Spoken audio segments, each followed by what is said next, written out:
Chapter 309.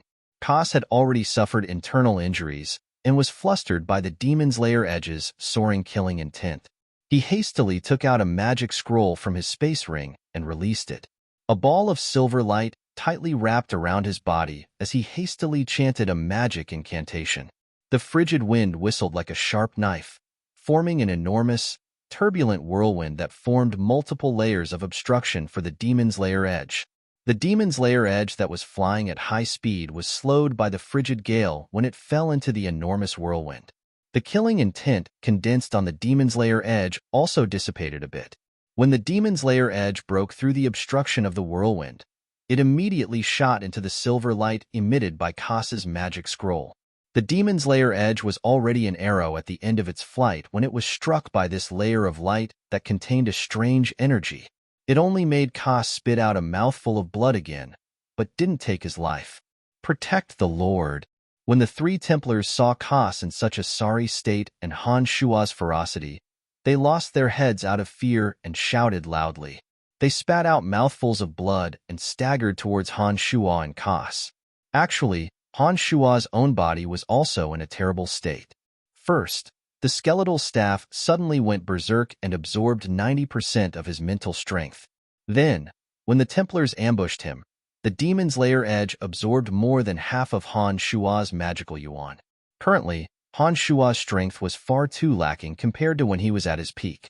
After the Demon's Lair Edge's attack failed to injure Kos, Han Shua was no longer able to throw out a similarly terrifying attack. When he saw the three Templars approach, he immediately chanted a magic incantation. Soon after, Little Skull, the Earth Elite Zombie, and the Wood Elite Zombie suddenly appeared. Little Skull was still riding on the undead creature covered in bone spikes. The Earth Elite Zombie and Wood Elite Zombie each rode on a fire-breathing warhorse. As soon as the three of them appeared in this world, they immediately smelled something disgusting. The smell of the three temple knights who sang praises of the God of Light was instinctively repulsive. Without waiting for Han Shua to give the order, the three strange dark creatures rushed out and flew directly towards the three Templars. They seemed to want to destroy the Templars that they hated. Humph, lowly creatures of darkness, suffer the wrath of God of Light. The Temple Knight raised his silver spear and tried to return the three bold dark creatures to the dust. Unfortunately, the three undead creatures that had been refined using a secret demonic art were not afraid of the power of God of Light that could purify evil. When the spear that contained divine power landed on their bodies, it didn't turn into ashes as the Templars had expected. Among the three undead creatures, Little Skull was the first to move. He swung the bone dagger in his hand at the silver spear without hesitation. During this process, the bone dagger in Little Skull's hand suddenly underwent a strange change. The hard bone dagger suddenly wriggled like a living creature. The dagger that was originally only the length of a dagger rapidly grew like a plant, and in a short period of time, it had actually become a long blade that was 3 meters long. The long saber did not stop squirming. There seemed to be thousands of worms wriggling on it, making people's scalps go numb. Small and sharp bone spurs slowly protruded from the body of the saber. The 3-meter-long saber was filled with small, sharp thorns, looking ferocious and terrifying. This process took a long time to describe, but had actually happened in the time it took for sparks to fly off a flint. In the instant that the little skeleton raised his blade and brandished it at the silver spear, the bone blade had continuously wriggled and transformed into a 3-meter-long, sinister long blade full of spikes. Wielded in the hands of the little skeleton, who was only 3 meters tall, it looked quite comical. However, as Little Skull wielded the long blade, a towering aura of death covered the sky. The thick aura of death carried the aura of 10,000 years of loneliness and desolation. The gloomy aura revealed an endless smell of death. It was not afraid of the purification of the Templar's silver spear at all. With a resounding clang, the little skeleton, who was riding on an enormous hedgehog-like undead creature, swooped down from high in the air, bringing with it a surging aura of death. The Templar knelt to the ground with a single blow from the enormous longsword. This Templar had already suffered serious internal injuries from the erosion of the negative energy of the Demon's Lair Edge. With such a violent blow from Little Skull, his knee couldn't withstand it and cracked. Before the Templar could react, Little Skull's long blade pierced through the Templar's silver armor. He actually lifted the Templar on the tip of the long blade and flew towards Han Shuo with a swagger. Han Shuo didn't need to take a second look to know that this Templar was long dead. Otherwise, he wouldn't have been so defenseless. After the little skeleton flew over, it swung its 3-meter-long, sinister-looking longsword slightly. The Templar who had been dancing in the wind directly fell from the sky and collapsed at Han Shuo's feet, lifeless. This Templar who could emit silver fighting aura still possessed the strength of a Sky Knight. It was a pity that he had been heavily injured and had underestimated the little skeleton. That was why he was easily killed by the little skeleton with his astonishing strength. As the other two Templar were further away from Han Shuo, they didn't suffer much from the erosion of the Demon's Lair edge. In addition, the Earth and Wood elite zombies weren't as terrifying as Little Skull. Therefore, although they hurriedly defended against the endless attacks of the Earth and Wood elite zombies, they didn't collapse so quickly. Helentina, who'd been soaring through the sky on her fire phoenix, was shocked beyond belief by the scene below. She'd originally planned on reaping the benefits of the third party, but when she saw with her own eyes that not only had Red Archbishop Kos and the 3 Temple Knights failed to kill Han Shuo on the spot, but one had been killed and the other 3 had been heavily injured, she immediately panicked. Looking at Han Shuo standing proudly under Little Skull and coldly observing the surroundings, Helentina continuously weighed her gains and losses. On one hand, she was worried about the shocking strength Han Shuo had displayed, and on the other hand, she felt her heart ache for losing the 6 magic crystal cannons. After hesitating for a while, the 600,000 gold coins worth of magic crystal cannons had clearly diluted Helentina's fear of Han Shuo. She watched as Little Skull rode an enormous bone spur undead creature, wielding a 3-meter-long blade, majestically charging towards Red Archbishop Kos, who was frantically escaping to the foot of the mountain. Helentina didn't have any more time to think. She and the Fire Phoenix brought out the raging flames of the burning cloud. The magic staff embedded with the Firespark stone and several mental strength amplification rings were activated together. Surging flames surged forth, covering most of the sky. The monstrous flames spread downwards, completely covering the top of Red Archbishop Kos's head. Kos, who was fleeing in panic, quickly discovered the abnormality above his head. He hurriedly released a wind magic, fanning the flames and causing a hurricane to blow the flames towards Little Skull and the Earth Elite Zombie, forcing the Earth Elite Zombie and Little Skull to stop their pursuit.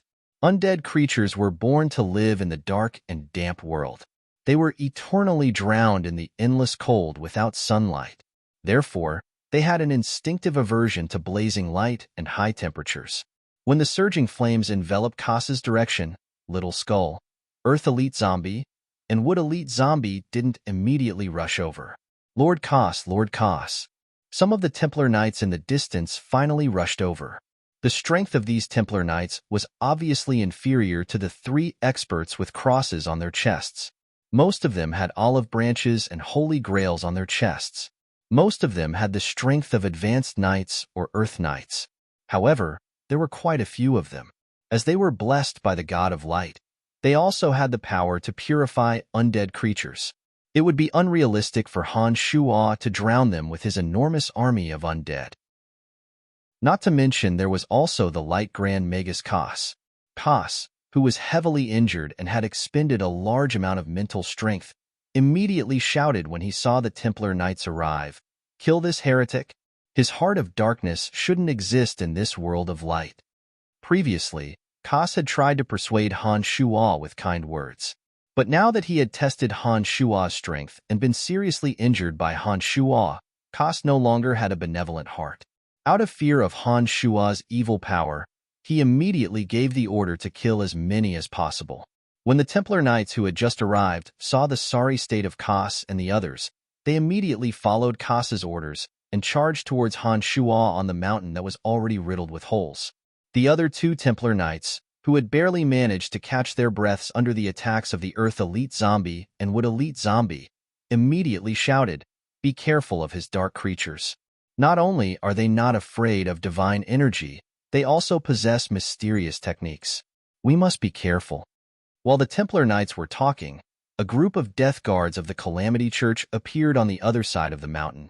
A necromancer wearing a pitch-black magician's robe and several death knights, clad in pitch-black armor, were also rushing towards the mountain with all their might. The necromancer's gloomy voice sounded anxious. "Hurry up! This Brian absolutely cannot be allowed to die. Although we were also unintentionally injured by him, you must not be dissatisfied." Many of the death guards were bleeding from their mouths and noses. It seemed that they had also been injured by the killing intent of the demon's lair edge. The eyes of the necromancer shone with a dim light of excitement as he muttered, "The divine weapon, the skeletal divine staff, blessed by the three evil gods. How did it appear in his hands?" Chapter 310. Han Shuo stood tall on the bald mountain and looked at the charging Templars without any fear or worry. He'd already recovered some of the mental strength and magical yuan he'd lost. Although it would be difficult for him to win against such a large group of Templars alone, it wouldn't be difficult for him to leave calmly. Because one of the Een demons had been destroyed by revelation, Han Shuo hadn't released the other two Een demons. Therefore, he didn't know anything about the reinforcements from the Calamity Church that had appeared near the bald mountain. Just as Han Shuo was about to leave, his consciousness sensed another power. Han Shuo's soul in the separate demon realm had formed his consciousness. With his consciousness, Han Shuo's senses were even sharper. When Han Shuo sensed that sinister power, he immediately reacted. Last time in the Valley of Sunshine, Edwin had said that the Calamity Church would appear when he needed them the most. It looked like Edwin wasn't speaking without thinking. Han Shuo, who had been standing on the bald mountain, flew into the sky with a thought. He could clearly see a necromancer and a death knight of the Calamity Church charging over together. By this time, the barren mountain was already riddled with holes from the collision of the divine weapons. There were holes and holes everywhere. However, the death knights of the Calamity Church were treading on the uneven mountain path as though it were flat ground. Red Archbishop Koss, who was tightly protected by the Templars, looked up at Han Shuo from atop a warhorse. He didn't know what to do for a moment. Although the strength of these Templars was extraordinary and there were enough of them, it was a pity that they didn't have flying magical beasts to ride on. Faced with Han Shuo hovering in the air, they could only look helplessly at Red Archbishop Koss, who could use magic to float in the air. They didn't dare pursue Han Shuo due to their heavy injuries. Helentina, who was riding on the Fire Phoenix, sized up Han Shuo with a dark expression. She seemed to be hesitating on whether she should take this opportunity to chase after Han Shuo. If Helentina hadn't seen the battle between Han Shuo and the Church of Light, she would have charged towards Han Shuo without hesitation and retrieved the 6 magic crystal cannons that Han Shuo had stolen. Unfortunately, Helentina, who had just witnessed everything, had already deeply understood the terror of Han Shuo's strength. Pointing at Helentina, Han Shuo revealed a mocking smile as he said, "You still want the magic crystal cannons?" The originally hesitant Helentina was swept by Han Shuo's disdainful gaze, and an irrepressible anger instantly spread throughout her body, diluting the fear in her heart. She patted the Fire Phoenix beneath her and charged straight at Han Shuo. The Templars stopped above the valley. Han Shuo, who was standing proudly in the air, clearly saw that the Calamity Church had also arrived above the valley. After some malicious thoughts, Han Shuo immediately chanted an incantation and sent the little skull, earth, and wood elite zombies back to the other dimension. He then left the mountain with a long laugh. Damn it, he actually left. The necromancer leading the Calamity Church team began to hesitate when he saw Han Shuo fly away from the mountain. It's the Calamity Church. They must be with that heathen.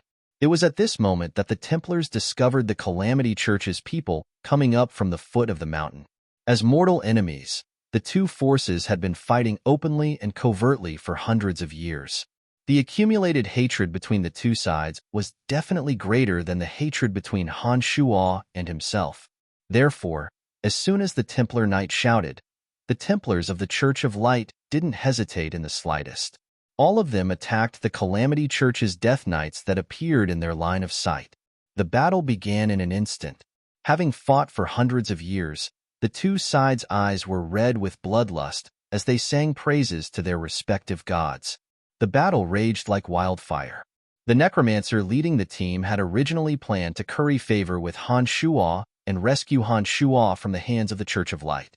Unfortunately, his wishful thinking didn't have any effect. With the speed of the art of the demonic ninth heavens, Han Shuo was able to directly leave this place of trouble, leaving their mortal enemies behind to fight the final battle. This despicable fellow, he really is one of us. The necromancer muttered to himself in a low voice. It was unknown whether he was praising Han Shuo for being tactful or cursing Han Shuo. In short, after saying this, the necromancer became spirited and commanded the death guards to fight the Templars. Shameless necromancer, give me back my magic crystal cannon. Helentina, riding the wind on her fire phoenix, shouted as she chased after Han Shuo. Shameless necromancer, give me back my magic crystal cannon. With the speed of the art of the demonic ninth heavens, Han Shuo quickly left this area and landed in a lush valley. As soon as he left Kas, who was holding Revelation, Han Shuo released the remaining two Een demons. They seemed to be flying around in a panic, but through the two Een demons, Han Shuo could clearly see Helentina's every move. Helentina rushed to the valley and finally saw Han Shuo stop. Along with Han Shuo was the little skull who was riding the strange undead creature. Helentina, who had been blinded by anger, shot straight at Han Shuo as the fire phoenix fluttered in the air. The fire phoenix let out a low, melodious cry and spat out a stream of scorching flames. Helentina waved the firespark stone inlaid staff in her hand, and many bright red bowl-sized fireballs appeared, floating towards Han Shuo and Little Skull in a dense swarm. The Little Skull, wielding the 3-meter-long blade, used the hilt to poke the remaining undead creature. The undead creature opened its fanged mouth and let out a soundless howl towards the sky. One by one, wraiths sparkling with green light were spat out of the undead creature's mouth. The wraiths brought with them a thick aura of death from another world and were covered in specks of green light. As soon as they descended into this world, they madly absorbed the aura of death from the dead souls floating around the valley. The wraiths, which originally only had specks of light, slowly expanded in size. Driven by the undead creature's breathing, they surged towards the dense fireballs like green liquid. After absorbing the power of the dead souls, the wraiths finally couldn't withstand the rapid expansion any longer. The aura of death condensed to a certain point and exploded in the air one after another. The aura of death that filled the sky turned gray and green. The icy aura surged into the densely packed fireballs, causing them to slowly dissipate amidst the sparks. When the Little Skull riding on the undead creature saw the huge fireballs dissipate, he urged the large porcupine-like undead creature to charge towards Helentina. Undead creatures naturally loathed hot flames. However, despite their loathing, Little Skull's crystalline bones had great resistance against fire magic, so he wasn't really afraid of fire. When the aura of death destroyed the fireballs that filled the sky, Little Skull directly faced Helentina with his sinister long blade under Han Shuo's command. The fire phoenix beneath Helentina burst into flames when Little Skull approached. The high temperature that could burn everything caused the verdant shrubs in the surroundings of the valley to wither and die. Only a few towering ancient trees with unusually large roots were still standing. At this moment, the demon's lair edge whistled through the air like a meteor falling from the sky, dragging a long purple tail behind it. The demon's lair edge arrived next to the fire phoenix and Helentina in an instant. The dancing purple flames suddenly poured down like starlight, pouring over the burning fire phoenix's body. A shrill cry suddenly came from the fire phoenix's mouth. After the shrill cry, the fire phoenix spoke in the human language, calling out in a clear and melodious female voice, "What's so cold?" As the purple demonic flames descended, the bone-chilling cold poured down, causing the fire phoenix's entire body to emit hissing sounds of smoke. The fire phoenix suddenly felt its steel-like bones become strangely stiff. Its flapping wings became heavier and heavier as it slowly descended into the depths of the valley with Helentina on its back. "Sister Fire Phoenix, what's wrong?" Valentina hastily called out with a face full of panic. I don't know. My body feels very uncomfortable. The fire phoenix shrieked, not knowing what to do. She couldn't stop her descent, and she was also a bit afraid. She was afraid of the unknown cold invading her body. When the two female creatures were about to hit the ground, the branches of the towering ancient trees in the surroundings suddenly twisted and danced.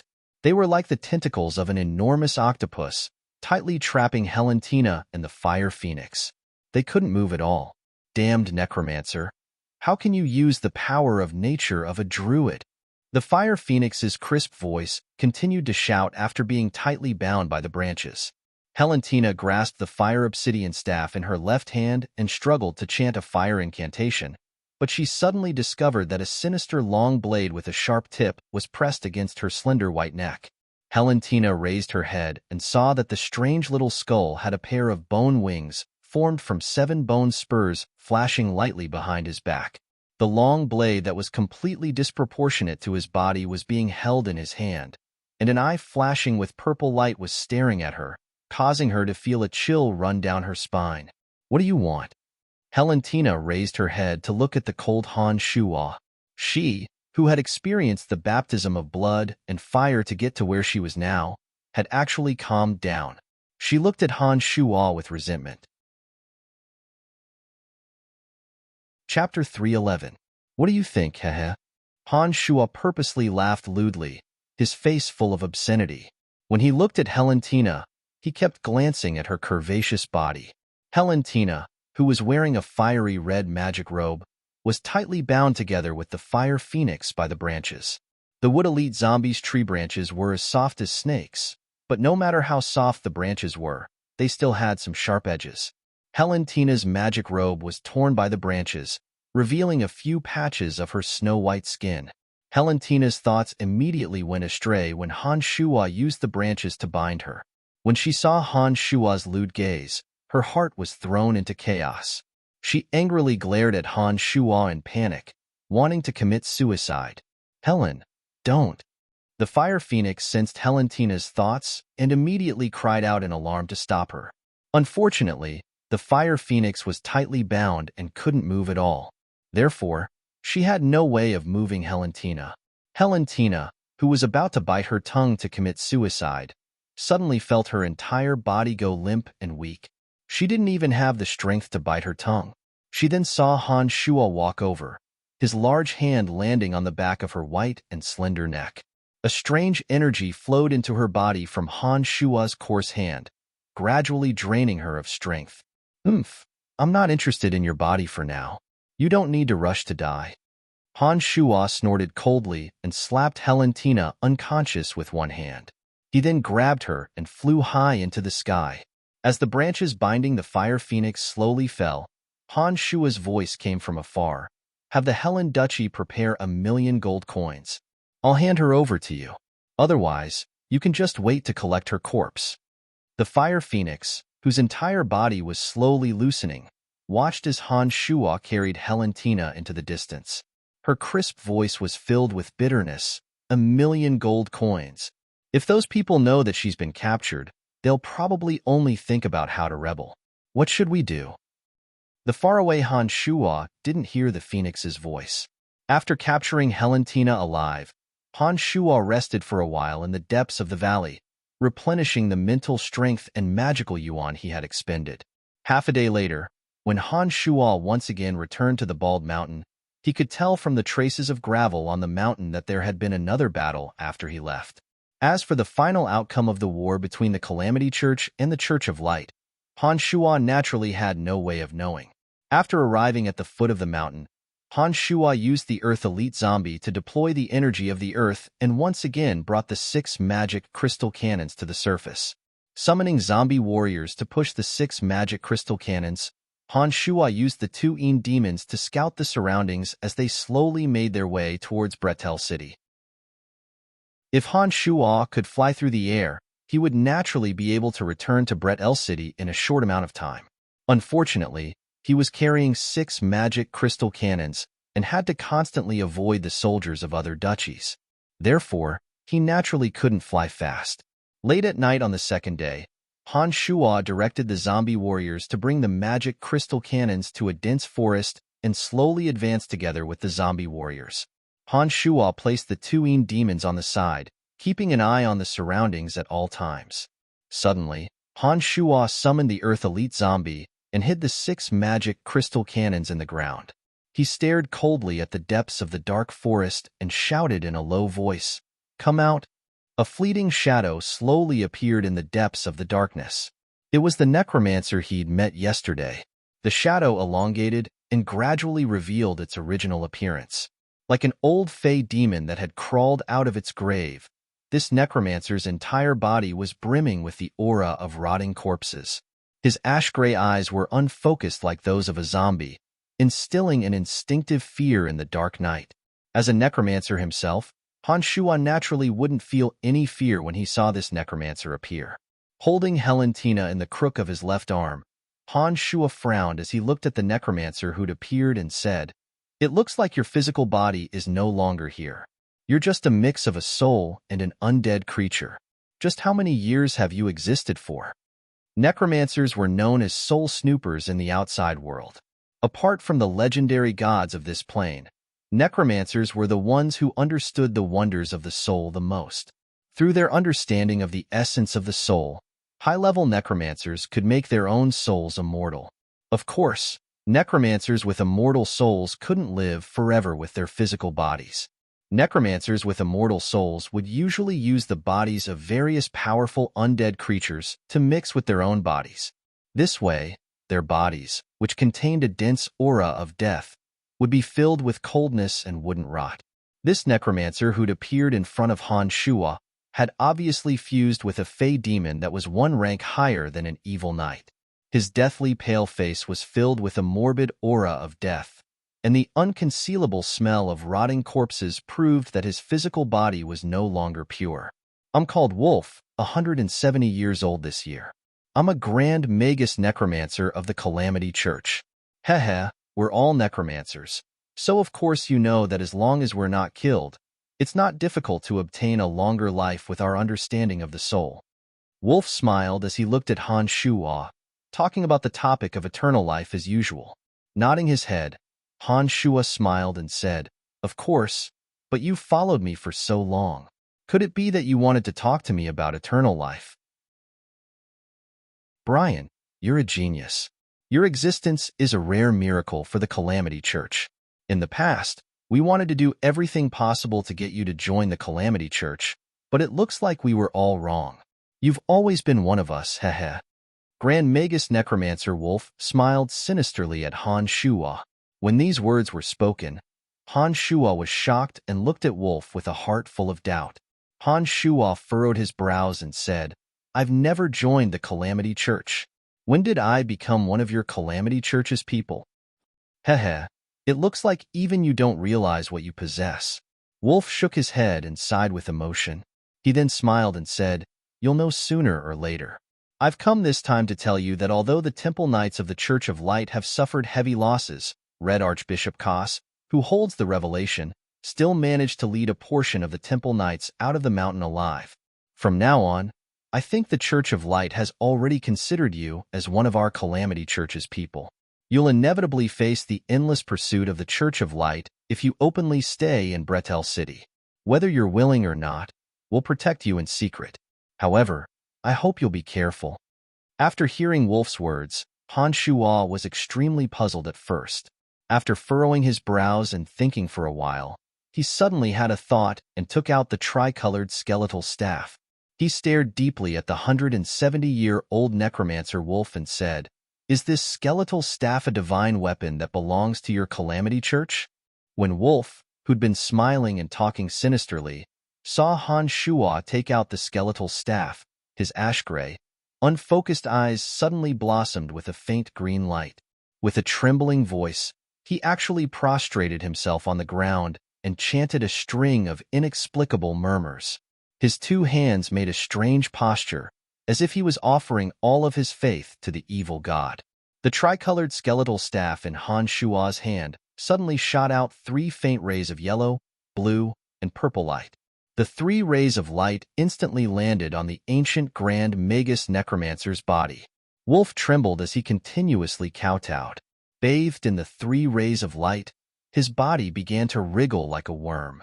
Han Shua's exhausted mental strength actually miraculously recovered when the light from the tricolored skeletal staff shone on Wolf's body. On the other hand, the necromancer who was crawling on the ground began to wriggle and slowly weaken. Han Shua could clearly feel the skeletal staff sucking away the necromancer's mental strength like a sponge.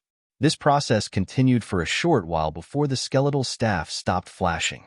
Han Shua's exhausted mental strength was actually replenished. Only the body of the necromancer who was crawling under Han Shua's feet continued to wriggle under the black robe. It was as if an enormous tumor had come to life and was jumping up and down under the black robe. Wolf's body continued to wriggle, but he didn't stop chanting the ancient incantation even though he was prostrating on the ground. After a large amount of his mental strength was consumed, the wriggling of his body became more and more intense. Finally, after a mournful howl, Wolf suddenly stood up from the ground. The originally old and deathly pale Wolf had suddenly turned into a young man with sword-like eyebrows and starry eyes. He was filled with an elegant, feminine, and noble aura. The dense aura of rotting corpses on his body naturally disappeared, and his skin was filled with a gentle luster like white jade. Wolf's originally sinister voice became gentle and gentle as he lamented, "The feeling of being young is so good." Standing in front of Han Shua watched the changes unfold with his own eyes. His heart was completely filled with shock as he looked incredulously at Wolf, who had returned to his youth.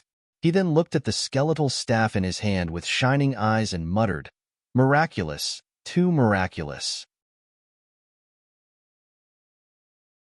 Chapter 312. Inconceivable, isn't it? Only the divine power of the skeletal staff can allow us to enjoy the beauty of youth while possessing endless lifespan.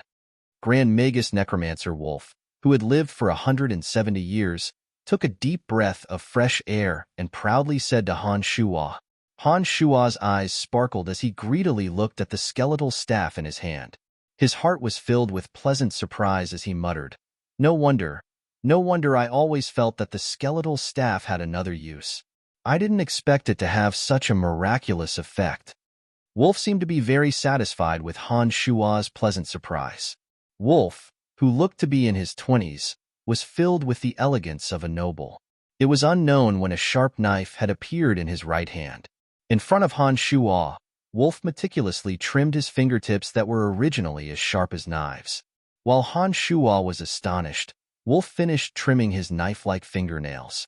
Under the moonlight, he joyfully looked at his 2 sparkling white hands and sighed.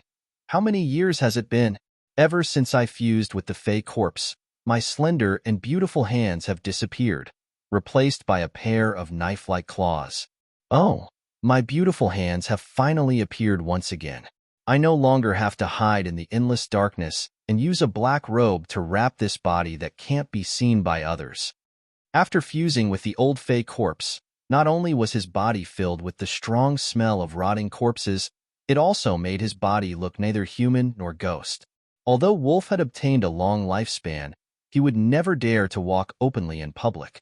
Otherwise, even if the Church of Light didn't do anything to him, some adventurers who didn't know the truth would consider him an undead creature and crusade against him. Han Shua was as happy as Wolf.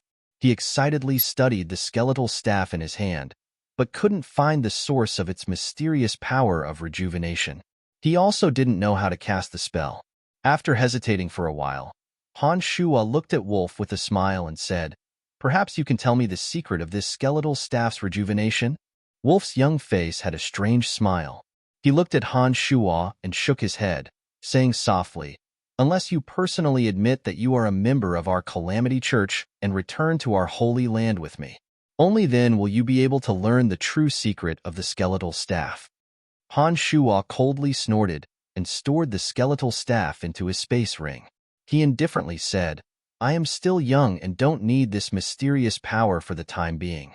If you don't have anything else, then don't delay my return." "All right then, please protect yourself well. I need to return to the Holy Land immediately and report in detail the events of the past few days. Grand Magus Necromancer Wolf nodded and smiled. He finally glanced at Han Shuo and slightly bowed in a standard ancient noble etiquette. He said, "Thank you, Brian. You are an inconceivable person. I think you must have received the favor of our God. We will have many opportunities to meet in the future." After saying this, Wolf didn't continue to stay here. He slowly hid in the darkness in front of him with a happy mood. After a while, when Han Shuo couldn't detect a trace of Wolf's aura, he summoned the Earth Elite Zombie and spat out 6 magic crystal cannons from the ground. He continued to use the Een demons to scout the surroundings while continuing to travel in the direction of Bretel City. At noon the next day, under the scorching sun, Han Shuo and a group of zombie warriors walked on a rugged grassy path under the shade of trees. When they passed by a clear river, Han Shuo had no choice but to temporarily stop his journey when he saw the small river blocking their path. There was no such clean and clear river in the desolate, damp, and dark otherworld. Although undead creatures like zombie warriors weren't afraid of the corrosion of flowing water, this small river didn't seem shallow. It wouldn't be an easy task for zombie warriors to push 6 magic crystal cannons across the river. Magic crystal cannons were made of many precious magical materials. Some of them had magical reactions with water. Although Han Shuo didn't know the operating principle of magic crystal cannons, he had some understanding of common sense. He couldn't guarantee that these 6 magic crystal cannons wouldn't have any adverse reactions when they entered the water. The sunlight above their heads was a bit strong. The bushes of trees blocked some of the sunlight, drawing long and strange shadows on the ground. Looking at the river that appeared in front of them, Han Shuo hesitated for a moment before finally waking up Helentina, who had been unconscious for a long time. It had been nearly 2 days since Han Shuo had made Helentina unconscious. In order to avoid trouble when Helentina woke up, Han Shuo hadn't cared about her. Now that the magical yuan confinement in Helentina's body had been removed, she was still slowly waking up, but her stomach was the first to react. Grumble. A hungry groan suddenly sounded from Helentina's flat stomach. At first, the sound was very soft, but as Helentina's body gradually recovered, the sound of protest in her stomach grew louder and louder. It was also at this time that Helentina slowly woke up. When she raised her head and saw Han Shuo in front of her with a mischievous smile, Helentina instinctively protected her entire body. She then calmed down slightly and looked coldly at Han Shuo, shouting, "What do you want to do? What should be done has been done. What's the use of you protecting yourself now? When you were unconscious, I've already tasted the wonders of your body. TSK, it's really intoxicating." Thinking of Helentina's relentless pursuit and the harm that Helen Duchy had caused to the people of Bretel City, Han Shuo maliciously laughed lecherously. Sure enough, when Han Shuo's lecherous laughter sounded, Helentina was immediately struck by lightning. She stood there blankly, her face filled with desolation. However, Helentina's disheartened and desolate appearance only lasted for a moment. In the next moment, a pair of resentful and sinister eyes condensed on Han Shuo's body. Being stared at by Helentina's ice-cold eyes filled with endless resentment, even Han Shuo couldn't help but feel a chill run down his spine. It was as if a venomous snake had silently crept up behind his neck, ready to give him a fatal blow at any time. Afterwards, no matter what Han Shuo said or asked, Helentina didn't say a word. She also didn't care about the protests of her stomach. She just stared coldly at Han Shuo with resentful eyes, making Han Shuo feel cold all over and uncomfortable all over. After a while, Han Shuo finally admitted defeat. His scalp was numb as he waved his hand and said, "Damn it, I'm not interested in a woman like you. I need you to exchange for 1,000,000 gold coins. I won't do anything to you so easily. All right, I admit that I was just deceiving you. There, your 6 magic crystal cannons are right there. Now, tell me, are the magic crystal cannons afraid of water?" After Han Shuo finished speaking, Helentina's expression of endless resentment eased slightly. However, she still stared at Han Shuo suspiciously. After a while, she sighed softly and said to Han Shuo, "You really didn't do anything to me?" Nonsense, you have hands and feet now. I'm not trapping you. Can't you check yourself? Han Shuo scolded, and then said in a low voice, however, seeing that you're famous for being a beauty, I reckon that you're no longer a virgin. I'm afraid that I really couldn't check. Pa. Helentina casually grabbed a handful of gravel and threw it at Han Shuo. She glared angrily at Han Shuo and shouted angrily, "You damned men! None of you are good." After saying this, Helentina shyly clamped her thighs together. It was unknown what method she used, but she actually frowned in joy. When she saw Han Shuo turn his head away indifferently, she immediately thought of something and quickly took out the magic staff from her space ring. She quickly chanted a high-rank fire spell, Torrential Flames. Unfortunately, after chanting the spell, Helentina, who was waving her magic staff, discovered that she couldn't mobilize an ounce of mental strength. She immediately turned pale with fright and looked at Han Shuo. Her heart was filled with fear as she shouted in panic, "Evil and filthy necromancer! What did you do to me? Why don't I have any mental strength?" Han Shuo, who had a panoramic view of Helentina's actions through a Een demon, turned his head back as if nothing had happened. He flashed a brilliant smile and said gently, "Don't waste your energy. Don't even think of chanting a spell before I release you. Heh, but you don't have to worry. As long as that fire phoenix of yours takes out 1,000,000 gold coins, I will release you in one piece. You will also be able to use your mental strength again." Helentina was shocked when she heard these words. She was astonished at Han Shuo's remarkable abilities. Helentina herself was also a fire mage who wasn't weak. According to her knowledge, this kind of mental strength imprisonment method wasn't something that an ordinary person could do. Even a Grand Magus would need the assistance of some magic scrolls or magic arrays if they wanted to imprison the mental strength of an archmage.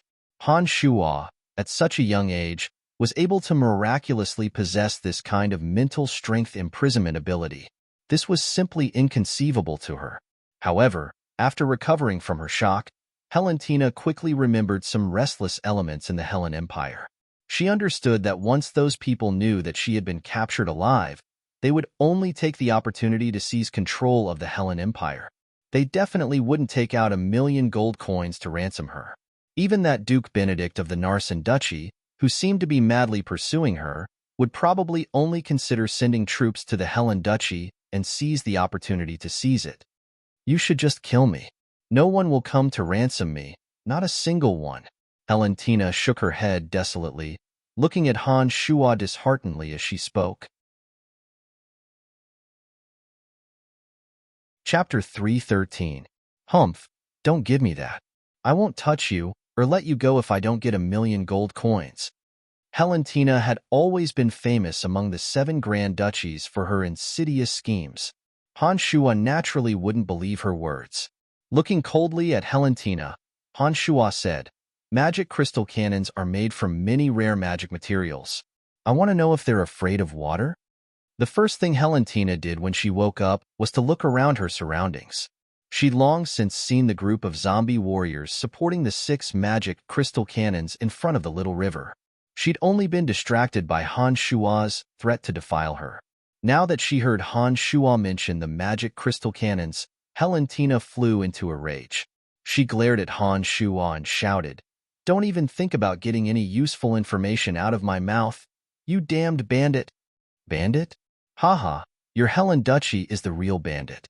Bretel City has been plundered day and night by you all these years, turning from a large city with a population of hundreds of thousands into a dead little city with only a few tens of thousands. The citizens have long since lost hope and longing for life. Isn't this all because of you? You actually have the face to call me a bandit?" Haha. Han Shuo recalled the scenes he'd seen on his way to Bretel City. The miserable state of people with no clothes to cover their bodies and food to fill their stomachs. His heart was also filled with resentment.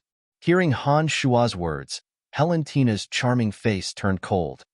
"War is like this. When your Lancelot Empire invaded our 7 Grand Duchies, didn't you also burn, kill, and loot?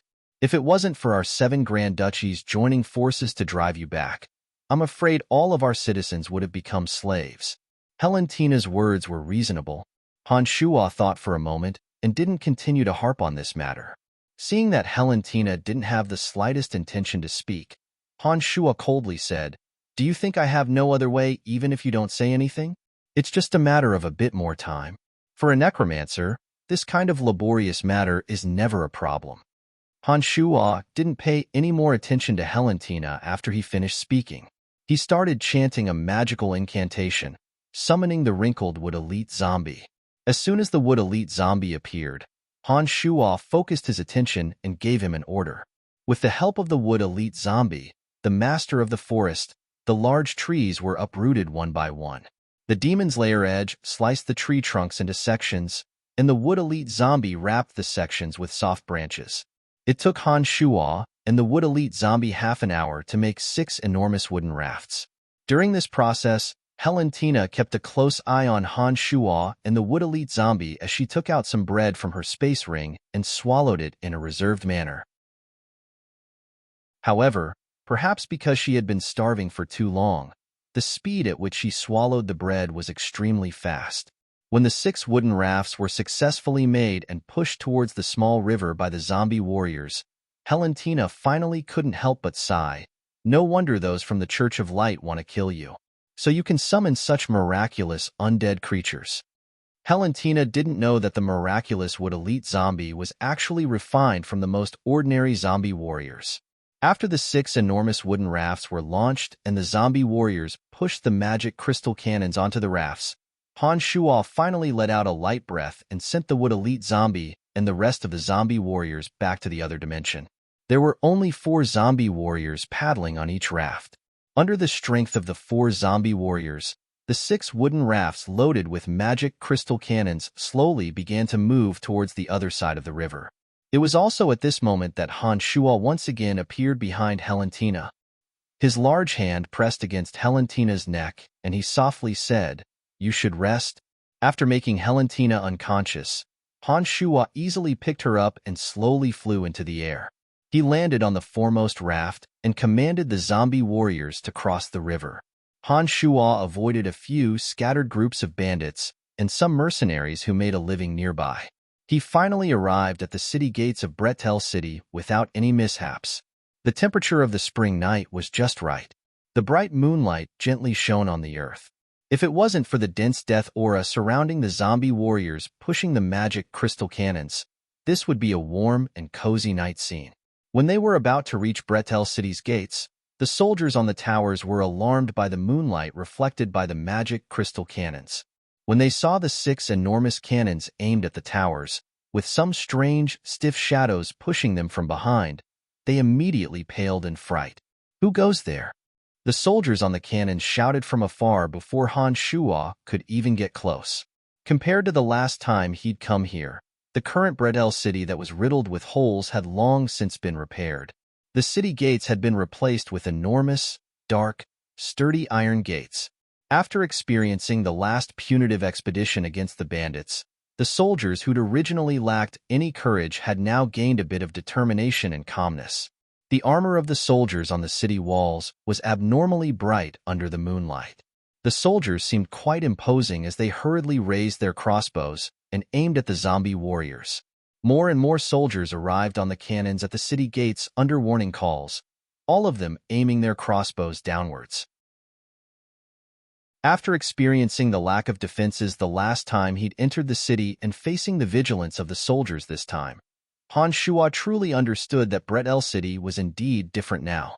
Due to the distance, the soldiers couldn't clearly see Han Shuo's appearance. However, Han Shuo could clearly see the silhouettes of the soldiers on the city towers. "Open the city gates. You bastards, you don't even recognize me anymore." Han Shuo's voice suddenly rang out, spreading throughout the entire city tower. "City Lord, it's the City Lord. The City Lord has returned." Although the soldiers on the tower couldn't see Han Shuo clearly, they could definitely hear Han Shuo's voice. As they all cried out in surprise, the city gates gradually opened.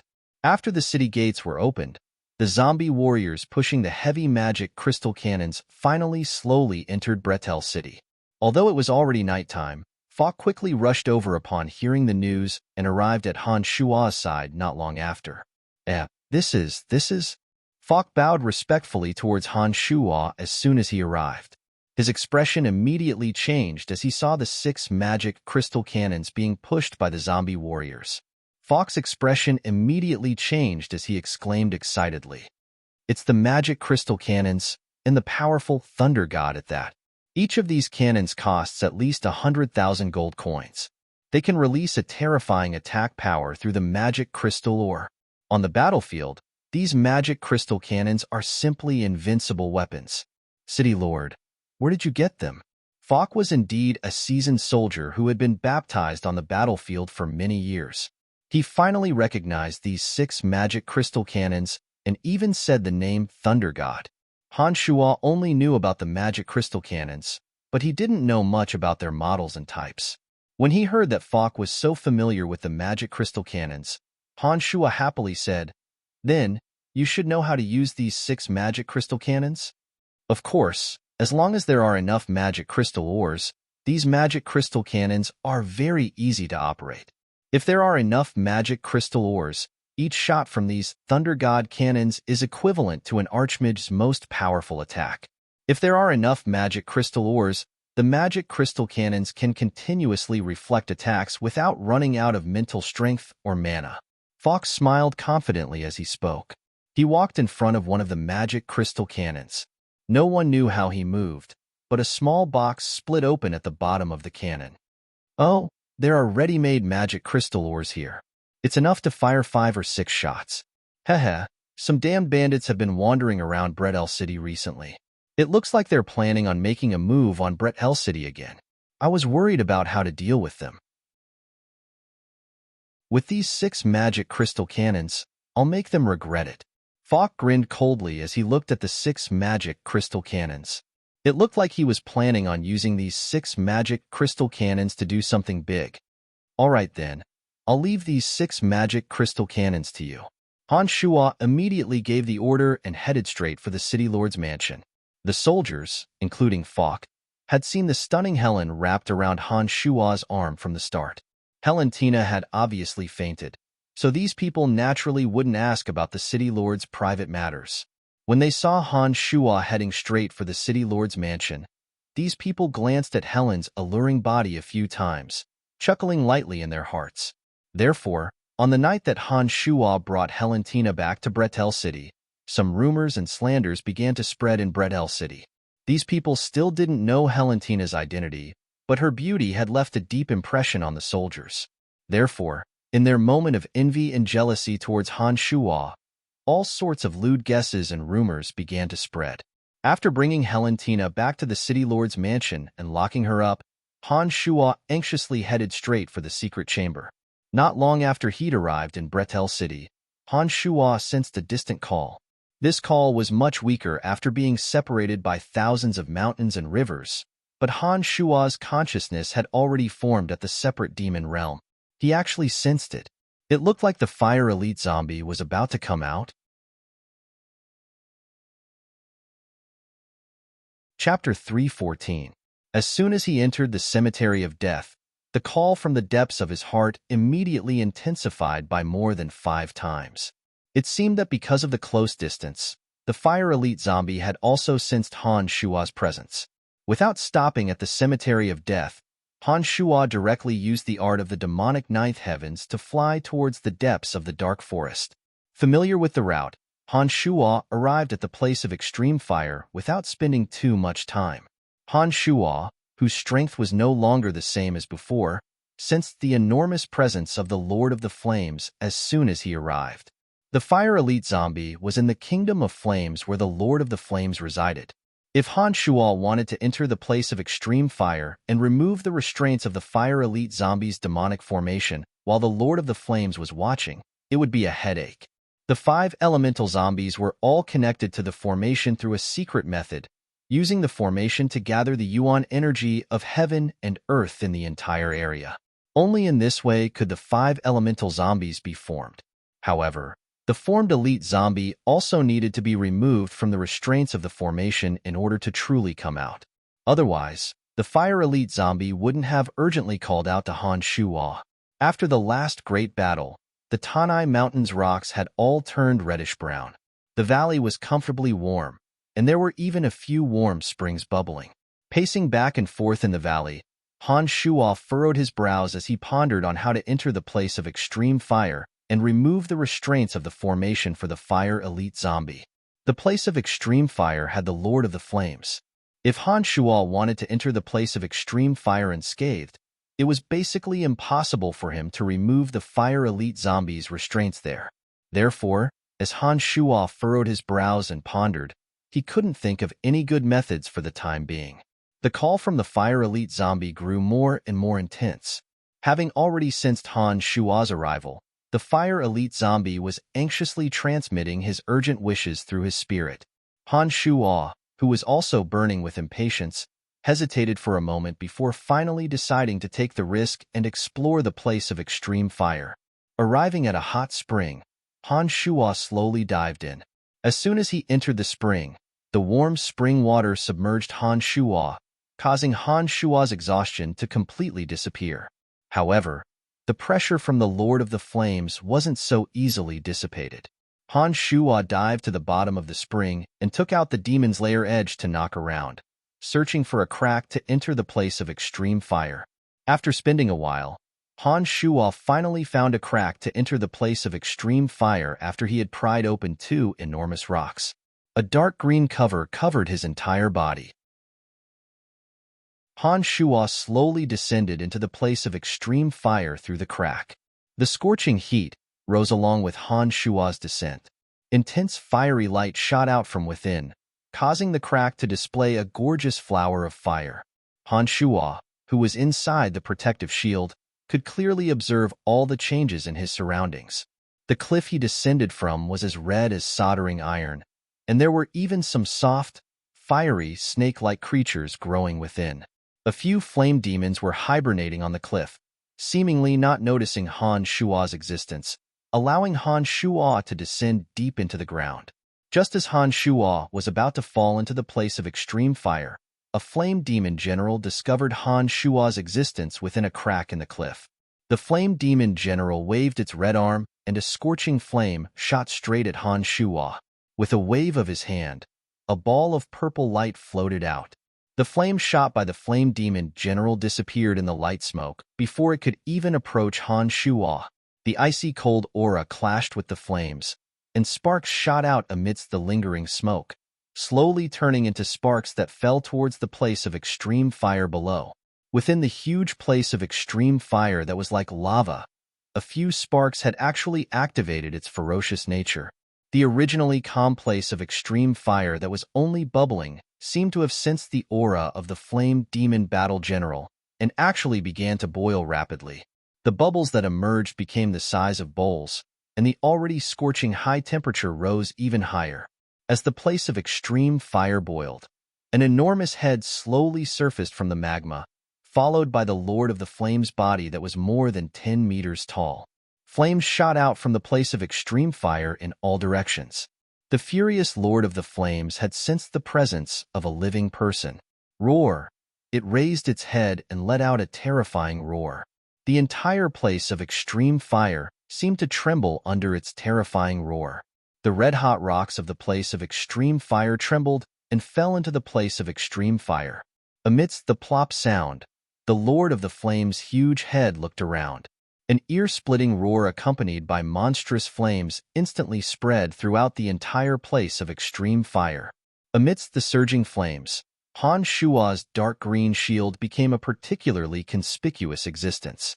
Facing the wrath of the Lord of the Flames, Han Shuo could only painfully increase his magical yuan and firmly defend himself. In the separate demon realm, Han Shuo's strength had indeed skyrocketed. If he had been in the bloodlust realm last time, such a fierce and all-encompassing attack of flames might have roasted and cracked Han Shuo's shield. Right now, Han Shuo's face was as red as blood, and the protective barrier on his body was crackling incessantly. However, Han Shuo was still able to withstand the assault of the continuously rising temperature. Only a few beads of sweat slowly appeared on his forehead.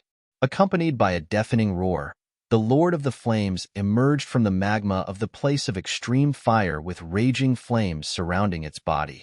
These flames were over 10 meters long and looked like soaring fire dragons. Compared to the fire snakes that Helentina had used to set up a defense previously, the power of this fire snake was incomparable. When the Lord of the Flames saw that its attacks from all directions had no effect, it raised its head to the sky and roared continuously. Amidst the roars, 3 fire dragons over 10 meters long snaked towards Han Shuo. The 3 fire dragons continuously absorbed the flames around them as they advanced. When the fire dragons were about to shoot towards Han Shuo, the flames that had just spread to the entire place of extreme fire were completely devoured by the 3 fire dragons. The 3 fire dragons didn't change in length, but their width had increased by 5 times, turning them into 3 enormous, fat dragons.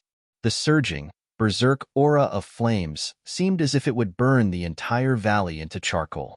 Facing the Lord of the Flames' all-encompassing attack, Han Shuo was still able to deal with it calmly. However, when these attacks converged into a single point and were all aimed at Han Shuo, the pressure of the flames immediately increased by 10 times. At this point, Han Shuo was constantly communicating with the Fire Elite zombie in the depths of the magma of the place of extreme fire through close-range communication. Han Shuo was using all of his energy to deal with the attacks. The demon's lair edge that had devoured so many living beings immediately seemed to be activated when a large amount of demonic yuan was infused into it, releasing a frightening cold evil. The mystical glacial spellfire was catalyzed to the extreme to form the purple flames of extreme frost. Blobs of purple flames leapt out from the demon's lair edge and floated around Han Shuo and the demon's lair edge, shielding Han Shuo and the demon's lair edge like stamens. The purple flames of extreme frost was catalyzed by a large amount of demonic yuan after mastering the mystical glacial spellfire. It possessed a frightening cold current that could freeze all living things. When the blobs of purple flames drifted out, bone-chilling snowflakes strangely floated up in the scorching hot place of extreme fire. The snowflakes actually fused with the purple flames, forming a large piece of purple ice that tightly wrapped around Han Shuo and the demon's lair edge. Han Shuo seemed to have become a sparkling and translucent ice sculpture, sparkling with a beautiful purplish-red luster under the illumination of the flames of the place of extreme fire. Under the stimulation of magical yuan, the beautiful solid ice grew larger and larger, finally covering almost a dozen meters in width. Han Shuo continued to stimulate the magical yuan within, causing the entire solid ice to emit a chilling aura. Before the 3 plump fire dragons even got close to the solid ice, the high temperature and cold temperature caused thick smoke to rise. Then, amidst the smoke that covered the entire place of extreme fire, the 3 fire dragons finally bombarded the 10-meter-thick solid ice with the roar of the Lord of the Flames. Crackle, crackle, rumble. The terrifying sounds of the collision lingered for a long time. Magnificent purple and red lights continuously rose and fell in the thick smoke. Large chunks of ice and rock fell into the place of extreme fire with loud plopping sounds. During this process, the Lord of the Flames roared and used its control of the place of extreme fire to shoot even more boiling hot lava from the magma of the place of extreme fire towards the thick smoke in the center. Han Shuo, who was channeling his demonic yuan with all his might, was still unable to stop the invasion of the flames. Under such a heavy attack, the 10-meter-thick solid ice was rapidly melting. In just a short while, it had already been reduced to a quarter of its original size. The monstrous flames and surging magma still tirelessly continued to attack Han Shuo. However, Han Shuo's demonic yuan wasn't limitless, and he was gradually beginning to be unable to withstand it.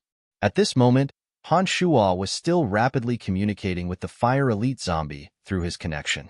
In addition, he began to chant a lengthy magical incantation. All of a sudden, a thick layer of dark clouds appeared out of nowhere on the 3-meter-long solid ice. Thick white bones intertwined like tree trunks within the thick layer of clouds, forming an incomparably large bone cage. Within the bone cage was a layer of solid ice. Break. As the bone cage turned from crystal clear to pitch black and started to emit smoke, Han Shuo abruptly shouted out these two runes that resounded throughout the place of extreme fire. All of a sudden, loud explosions sounded from the surrounding rock walls where Han Shuo had set up a few months ago. During this process, the fire yuan energy that had been flowing towards the central place of extreme fire suddenly stopped. A bewitching lotus flower slowly rose from the bubbling magma of the place of extreme fire amidst the incessant sounds of explosions. Chapter 3:15. The fire lotus rose in spirals, accompanied by the gurgling of scarlet bubbles. When its roots emerged from the magma, its petals rapidly bloomed, revealing the fire elite zombie at the center of the stamen. This big-headed fire elite zombie's skin was so red that it looked as if it was about to drip blood. His lower body was wrapped in flower pistils. His upper body was covered in dark red flower buds like armor, covering his entire body except for his cheeks. The exposed fire elite zombie rapidly twisted his body within the stamen. Gradually, the stamen at the center of his waist slowly shrank its petals. The dazzling red petals of the bewitching fire lotus tightly closed and shrank, condensing into the armor on the fire elite zombie's lower body and legs.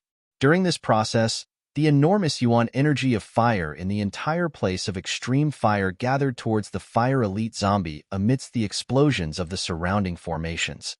The yuan energy of fire condensed into sparks that filled the sky, flowing into the fire elite zombie's body like a river of stars.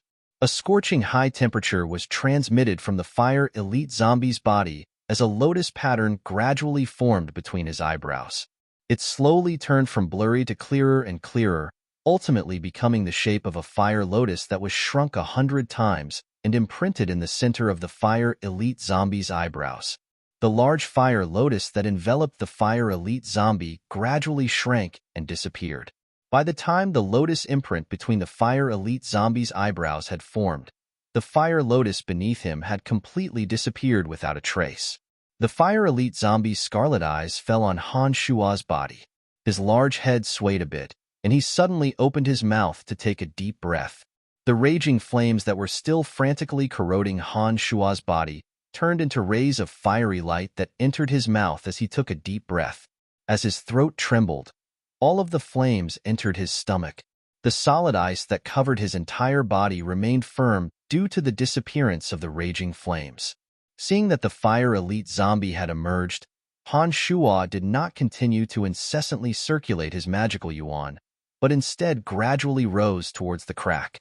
After the fire elite zombie emerged from the lotus, the Lord of the Flames, who had been roaring incessantly, stopped howling and focused all its attention on the fire elite zombie. When the lotus imprint formed between the fire elite zombie's eyebrows, the fire elite zombie's scarlet eyes met the Lord of the Flames. Through this communication, he seemed to be narrating something to the Lord of the Flames, causing the raging Lord of the Flames to slowly calm down. As Han Shuo gradually floated up to the crack, he sensed that the entire place of extreme fire was brimming with motherly love. The Lord of the Flames completely relaxed.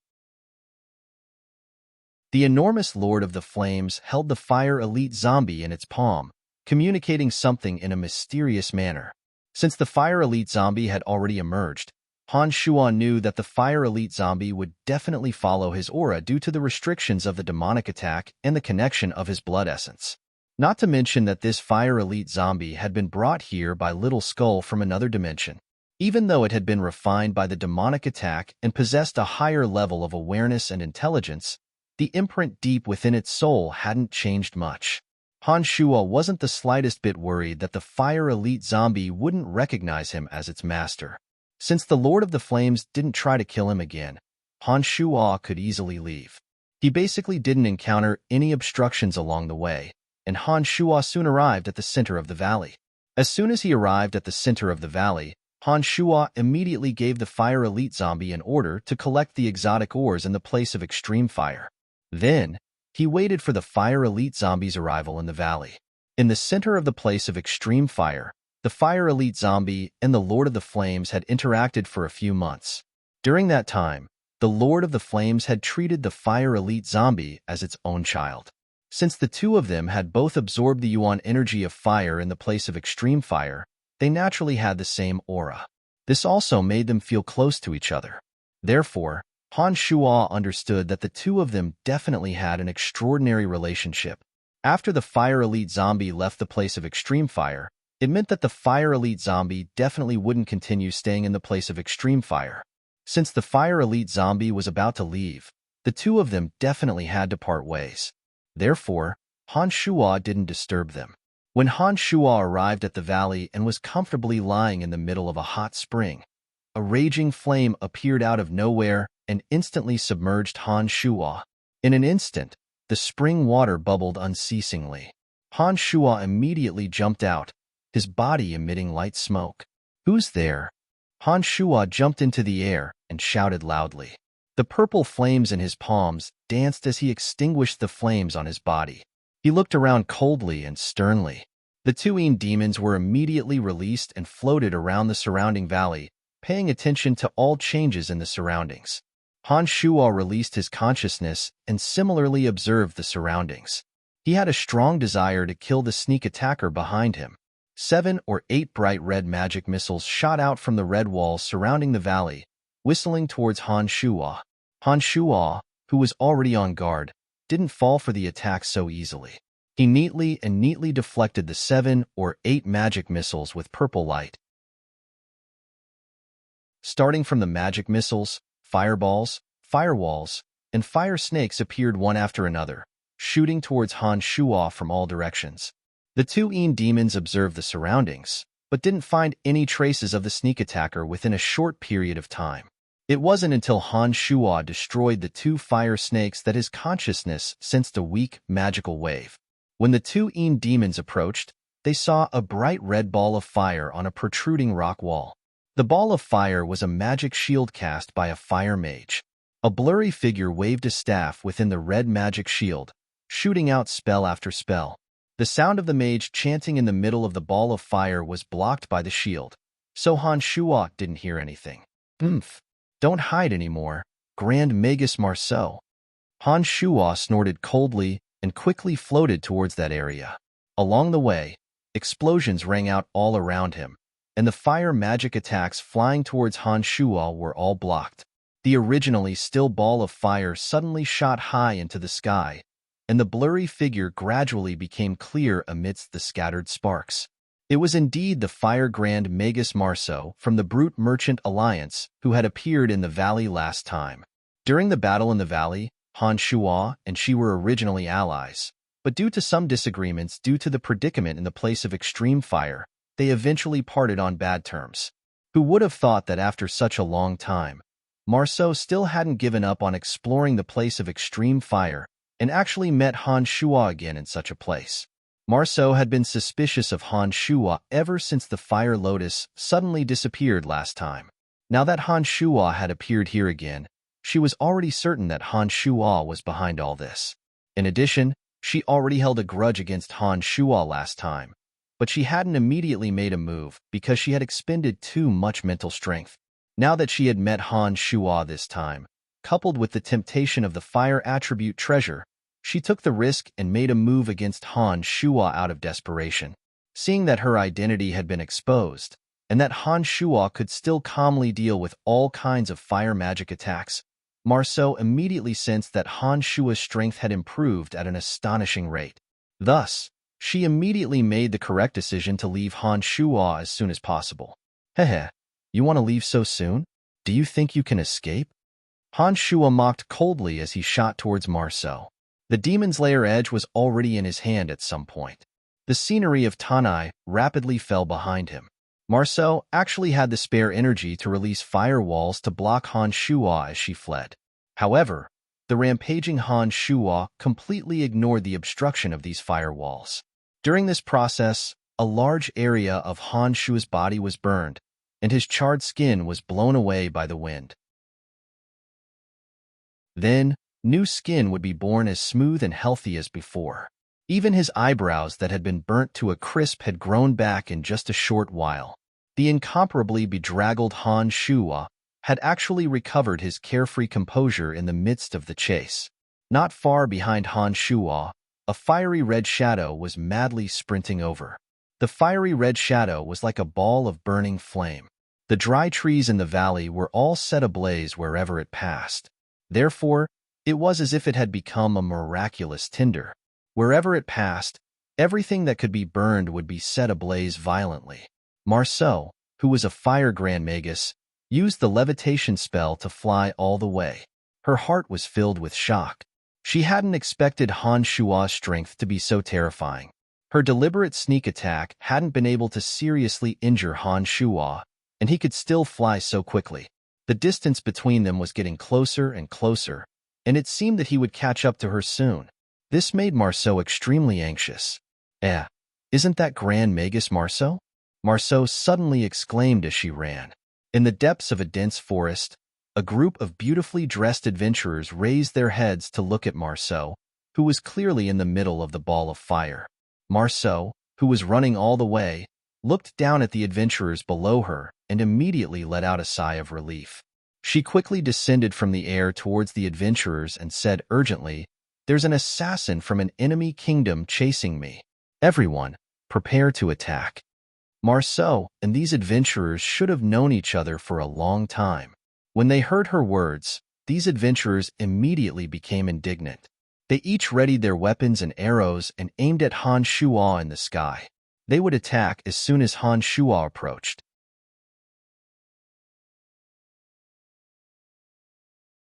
Chapter 316. Apart from the Fire Grand Magus Marceau, there was an adventurer team consisting of a thief, a priest, 2 mages, and 3 swordsmen.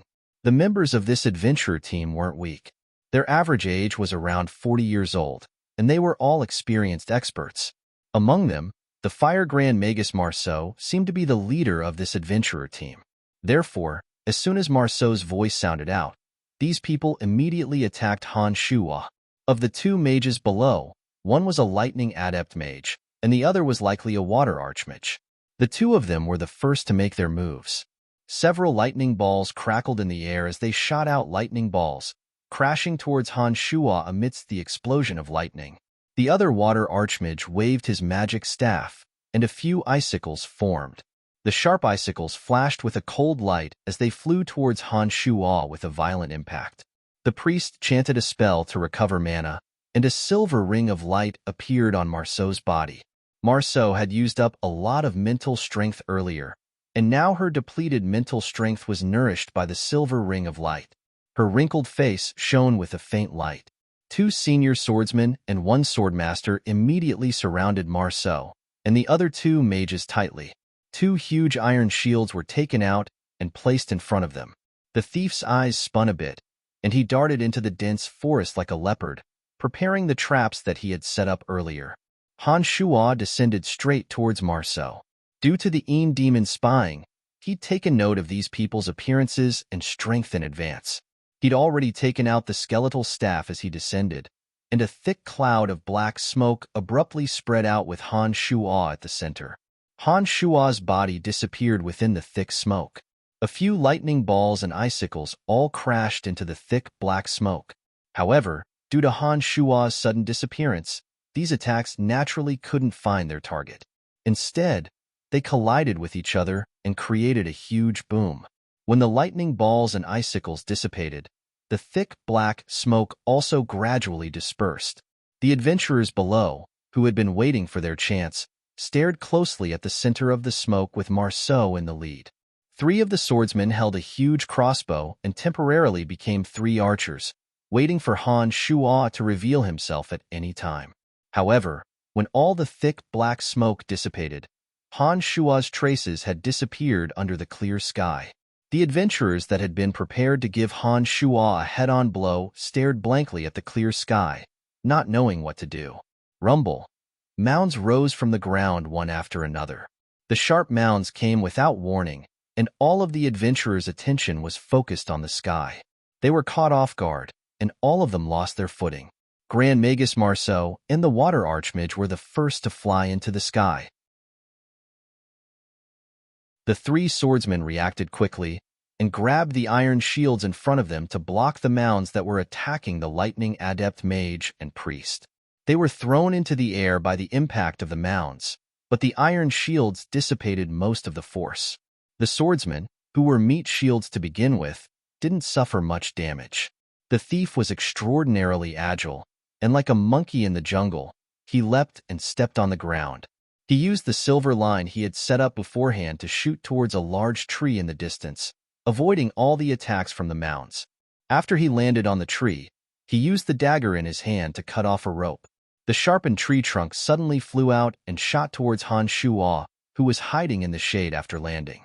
The other adventurers all aimed their attacks at the shade when they saw the thief's actions. In an instant, a dozen or so attacks rained down. Han Shuo, who had originally thought that they wouldn't be able to detect him, could only jump out of the shade pathetically. While defending against the various attacks, an icicle arrow hit Han Shuo's thigh. There was also a thunderball that exploded, and the scattered lightning affected Han Shuo. Han Shuo felt numb all over, and all the hair that had just grown stood on end. "Kill him! He's been hit!" the thief yelled. The priest finished a lengthy incantation, and 3 dazzling rays of light shone on the 3 swordsmen. The 3 swordsmen were enchanted with strengthened armor, God's blessing, and bull's strength. The 3 rays of light circulated on their chests, and the 3 swordsmen aggressively charged at Han Shuo. What a terrifying adventurer team! Han Shuo was shocked. He quickly retreated into the dense forest behind him, and with the help of his high-speed movement, he quickly left the 3 swordsmen who were enchanted with support spells behind him. He waited for an opportunity to find a better way to attack. This adventurer team must have been tempered for a long time. Otherwise, it would be impossible for them to have such tacit cooperation. They trusted each other very much, and when the priest, mage, swordsman, and thief worked together, they released a huge amount of energy. This gave Han Shuo, who had thought that he could easily deal with them, a headache. The 3 swordsmen, who had been enchanted with support spells by the priest, each had a level of strength. Even if all 3 of them faced Han Shuo at the same time, Han Shuo was confident that he could kill them in a few minutes. However, the surrounding mages, who were eyeing him covetously, wouldn't let him succeed. If the 3 mages, who had the priest constantly replenishing their mental strength, were to keep casting spells on him, Han Shuo wouldn't be able to withstand it. After concealing himself, Han Shuo calculated in his heart and discovered that there weren't any light mages in this team of adventurers. He immediately took the opportunity to summon many necromancers and cast the canopy of necromancy. After the Wood Elite Zombie came out, it used its control of the forest under Han Shuo's orders to entangle the thief who was hiding on top of a large tree. However, the soft branches became a lethal weapon, instantly piercing through the thief's body. Katie, the adventurer team, had formed a defensive formation. When the priest saw that the thief had been pierced by the branches, he screamed in rage. This priest was a woman in her 30s and seemed to be a couple with the thief. The sudden death of the thief was a huge blow to the priest. "There's a druid here. Be careful."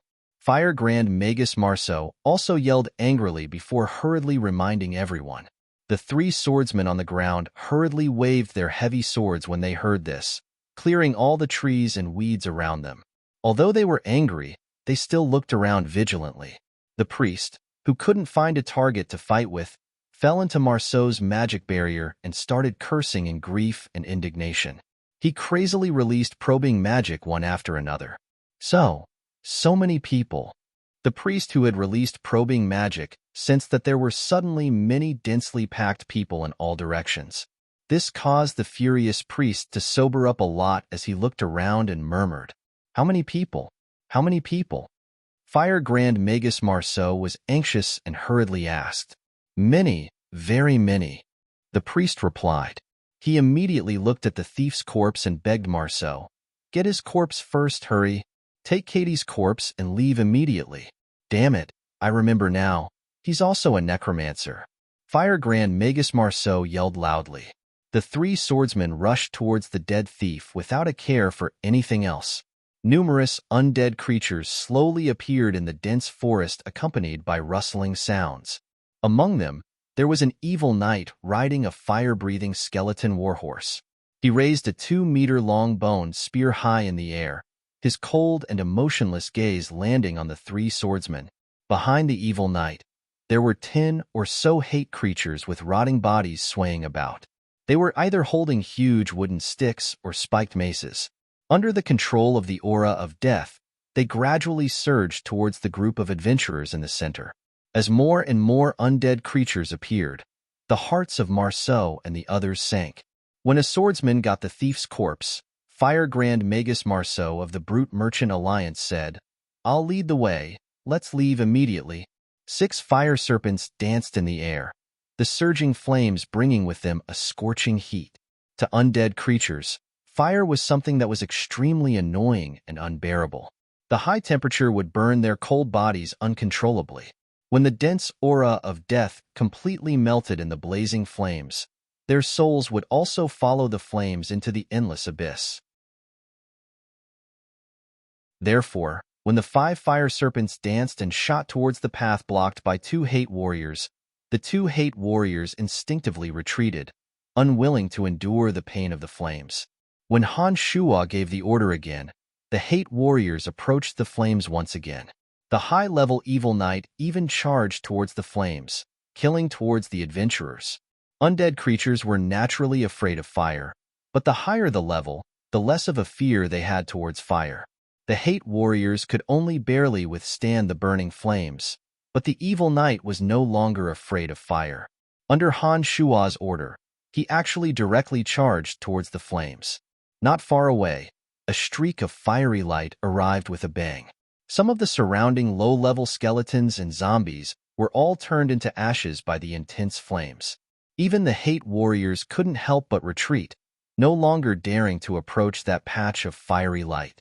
Within the flames, the big-headed fire elite zombie couldn't control the flames on his body well, thus causing the deaths of the surrounding undead creatures. However, he took Han Shuo's order as an imperial edict. He opened his mouth wide and swallowed all of the fire serpents Marceau had shot out, causing Marceau to be unable to use the flames to escape from the undead creatures.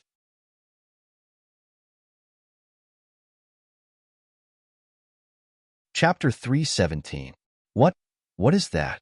Fire Grand Magus Marceau was shocked by the sudden appearance of the fire elite zombie and immediately cried out in alarm. The big-headed fire elite zombie grinned at Marceau after swallowing the monstrous flames. He then opened his mouth and spat out a few burning fire snakes. The fire snakes that were spat out by him were no longer under the control of Fire Grand Magus Marceau. They danced in the air and tangled with the rest of the party. The surrounding low-level undead creatures instinctively retreated under the roasting of the flames. Clusters of lotus petal-like flames seemed to be burning on the fire elite zombie's body. His bright red armor shot out red light in all directions, and the skeletal warriors were quickly reduced to ashes when they came into contact with the sparks. The fire snakes that the fire elite zombie spat out were even more powerful. Not only did the adventurers, led by Marceau, have to continuously dodge, even the undead creatures had to retreat. The evil knights and abominations also sensed the threat and hurriedly distanced themselves from the flames. "Idiot, you can't even tell the difference between us." Han Shuo scolded in a low voice and gave the earth and wood elite zombies an order. The earth rumbled as the ground beneath the 3 swordsmen's feet undulated. Sharp earth spikes shot out one after another. The branches of the trees in the distance danced wildly, turning into deadly arrows that shot towards the adventurers with whooshing sounds. The fire elite zombie directly rushed towards the 3 swordsmen like a huge piece of soldering iron, creating torrential flames in front of the 3 swordsmen. The 3 swordsmen's bodies were touched by a single spark, and their bodies quickly burned. The huge bone spurs in the evil knight's hands flew into the air one by one. The priests and mages who were hastily dealing with the tree branches were able to resist the attacks of the tree branches, but they couldn't avoid the huge bone spurs of the evil knights. Han Shuo's Demon's Lair Edge also left his hand amidst the sky full of arrows. Mournful howls suddenly rang through the sky, and then abruptly stopped. In just a few breaths of time, the lives of all the adventurers in the sky had been ended, except for Fire Grand Magus Marceau. Marceau panted heavily as she looked at Han Shuo with resentment. When she realized that all her companions were dead, she took out a magic scroll and started chanting a lengthy spell. An intense mana fluctuation came from the magic scroll. The space in front of Marceau distorted, and a long, sharp blade took shape in the sky. The terrifying spatial fluctuations condensed dense mana, and dazzling rays of light shot out in all directions. Not good, it's the space blade. Han Shuo had a flash of inspiration as he suddenly recalled the terrifying space element forbidden spell, Space Blade. He was immediately shocked and hurriedly chanted the spell. While sending several strange undead creatures to the other world, he tried to escape the cutting of the Space Blade. The Space Blade was a forbidden spell in the space element. Legend had it that it could cut through all hard objects. Han Shuo had never thought that Marceau would have such an incomparably precious forbidden spell scroll. He immediately retreated without regard for anything else when he sensed that a long, narrow, and sharp blade had appeared in the space around him. A 20-meter-long beam of white light came crashing down from the sky. Wherever it passed, any hard rock, including the black armor of the evil knights that was comparable to iron, was cut in half like tofu. Towering old trees that were more than 10 meters tall suddenly broke apart after the white light flashed, and a bottomless gully appeared in the ground. Nearly 100 undead creatures were all cut to pieces by the white light. Not a single one was able to escape the cutting of the white light. Marceau continued chanting the lengthy spell with the magic scroll in hand. She used the incomparably precious forbidden spell scroll to release 3 more beams of white light that were more than 10 meters long. Wherever the white light passed, the heavens fell and the earth cracked. Even more undead creatures were cut apart in an instant. One of the beams of white light that was more than 10 meters long appeared in the air and came crashing down on Han Shuo's head. The speed of the space blade was as fast as lightning, and it instantly fell on top of Han Shuo's head. Marceau was determined to eliminate Han Shuo, so all her attention was focused on the space blade. Therefore, the space blade was not only fast, but also accurate. It didn't seem to give Han Shuo any chance to escape. Using the speed of the art of the demonic ninth heavens, Han Shuo flew all the way to the lush forest behind him, constantly changing his position in an attempt to avoid being cut by the space blade. However, the space blade followed him like a shadow under Marceau's control. It also changed directions to chase after Han Shuo. It seemed that it wouldn't give up until it cut down Han Shuo. Cursing in his heart, Han Shuo dove headfirst into a swamp. His body then shook, and a mud-covered Han Shuo shot out of the swamp, heading deeper into the forest. Poof! The space blade came crashing down and cut the mud-covered Han Shuo in two. The remaining power of the space blade didn't diminish in the slightest as it penetrated deep into the ground, once again creating a bottomless gully. Oh, he's finally dead.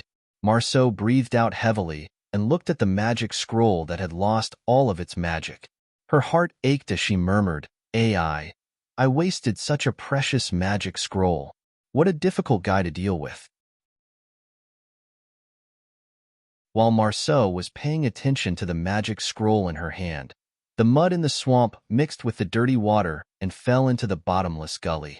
Then, a figure covered in mud moved. A cold light suddenly flashed and pierced through Marceau's body. Marceau's mind was a bit muddled due to the immense pain, but she saw a figure in the mud in front of her sway. The mud shook off and revealed Han Shuo's appearance. Another demon wasted. This space blade is really powerful. It even tore apart the formless demon. Han Shuo also cried out in heartache. He then flew towards Marceau, stripping off the dead adventurer's equipment and rings along the way and putting them into his own space ring. When he arrived in front of Marceau, Han Shuo put away her magic staff and her space ring without any trace of politeness. This Marceau was able to possess a forbidden magic scroll, which meant that she was definitely a rich and overbearing person. A fire grand magus could easily obtain glory, splendor, wealth, and promotion in any country. Marceau was naturally no exception in the Brute Merchant Alliance. The ground was littered with broken bones and minced meat. More than half of the undead creatures that Han Shuo had summoned had been killed by the space blade. Under Han Shuo's timely protection, the fire, earth, and wood elite zombies were the first to be sent to the other dimension, and all of them escaped the attack of the space blade. The undead creatures had no fear. These undead creatures all stood there, waiting for Han Shua's next order. Clutching Marceau's space ring in his hand, Han Shua frowned as he looked at the scene below. He took out the skeletal staff and sent the undead creatures back to the other dimension one by one. After doing all this, Han Shua raised his head and looked around. He discovered that under the attack of the forbidden magic, the Space Blade, there were several huge ravines in the surrounding 1.5 kilometers. All the towering trees and rocks had been shattered. It was simply a mess. It was unknown whether it was because Marceau's mental strength was insufficient, or because the magic stored in the magic scroll itself was insufficient, but this forbidden magic scroll of the Space Blade could only display 30% of its true power. If the full power of the Space Blade was released, at least 20 Space Blades would appear. The number of Space Blades could increase according to the strength of the caster's mental strength. If it was released by a powerful space sacred magus, then basically all life within a small city would be chopped into pieces by the Space Blade. It possessed terrifying destructive power in all aspects. Clutching the space ring that Marceau had left behind before her death, Han Shua thought of a way to open it as he flew unhurriedly towards the cemetery of death. During this process, Han Shua used the only Een demon to discover that there was a team of more than 5,000 people stationed on the outskirts of the Dark Forest. Through the Een demon's observation, Han Shua discovered that this team of more than 5,000 people was actually a regular army of knights from the Brute Merchant Alliance. Some of the tents were blocked by magic boundaries, faintly exuding powerful auras. Frowning slightly, Han Shua observed for a while and thought of Marceau and those adventurers who had just died at his hands. He suddenly felt that they should be together with this group of people. Fire Grand Magus Marceau was a member of the Brute Merchant Alliance. The three swordsmen among the adventurers had the same sword and shield pattern on their left shoulders as the knights resting, indicating that they were definitely from this army of knights. The Brute Merchant Alliance was quite a distance away from the Dark Forest. After passing through the Dark Forest, one could directly reach the city of Zajoski in the southwest of the Lancelot Empire.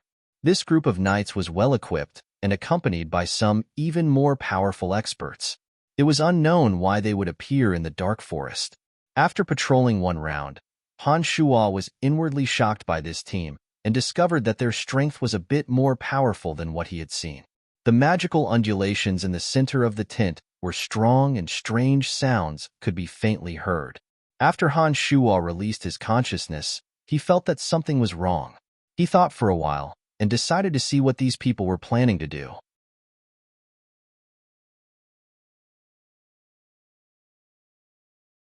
Chapter 318. A woo.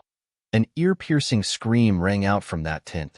This scream was so shrill that even the magical boundary couldn't completely block the sound waves from leaking out.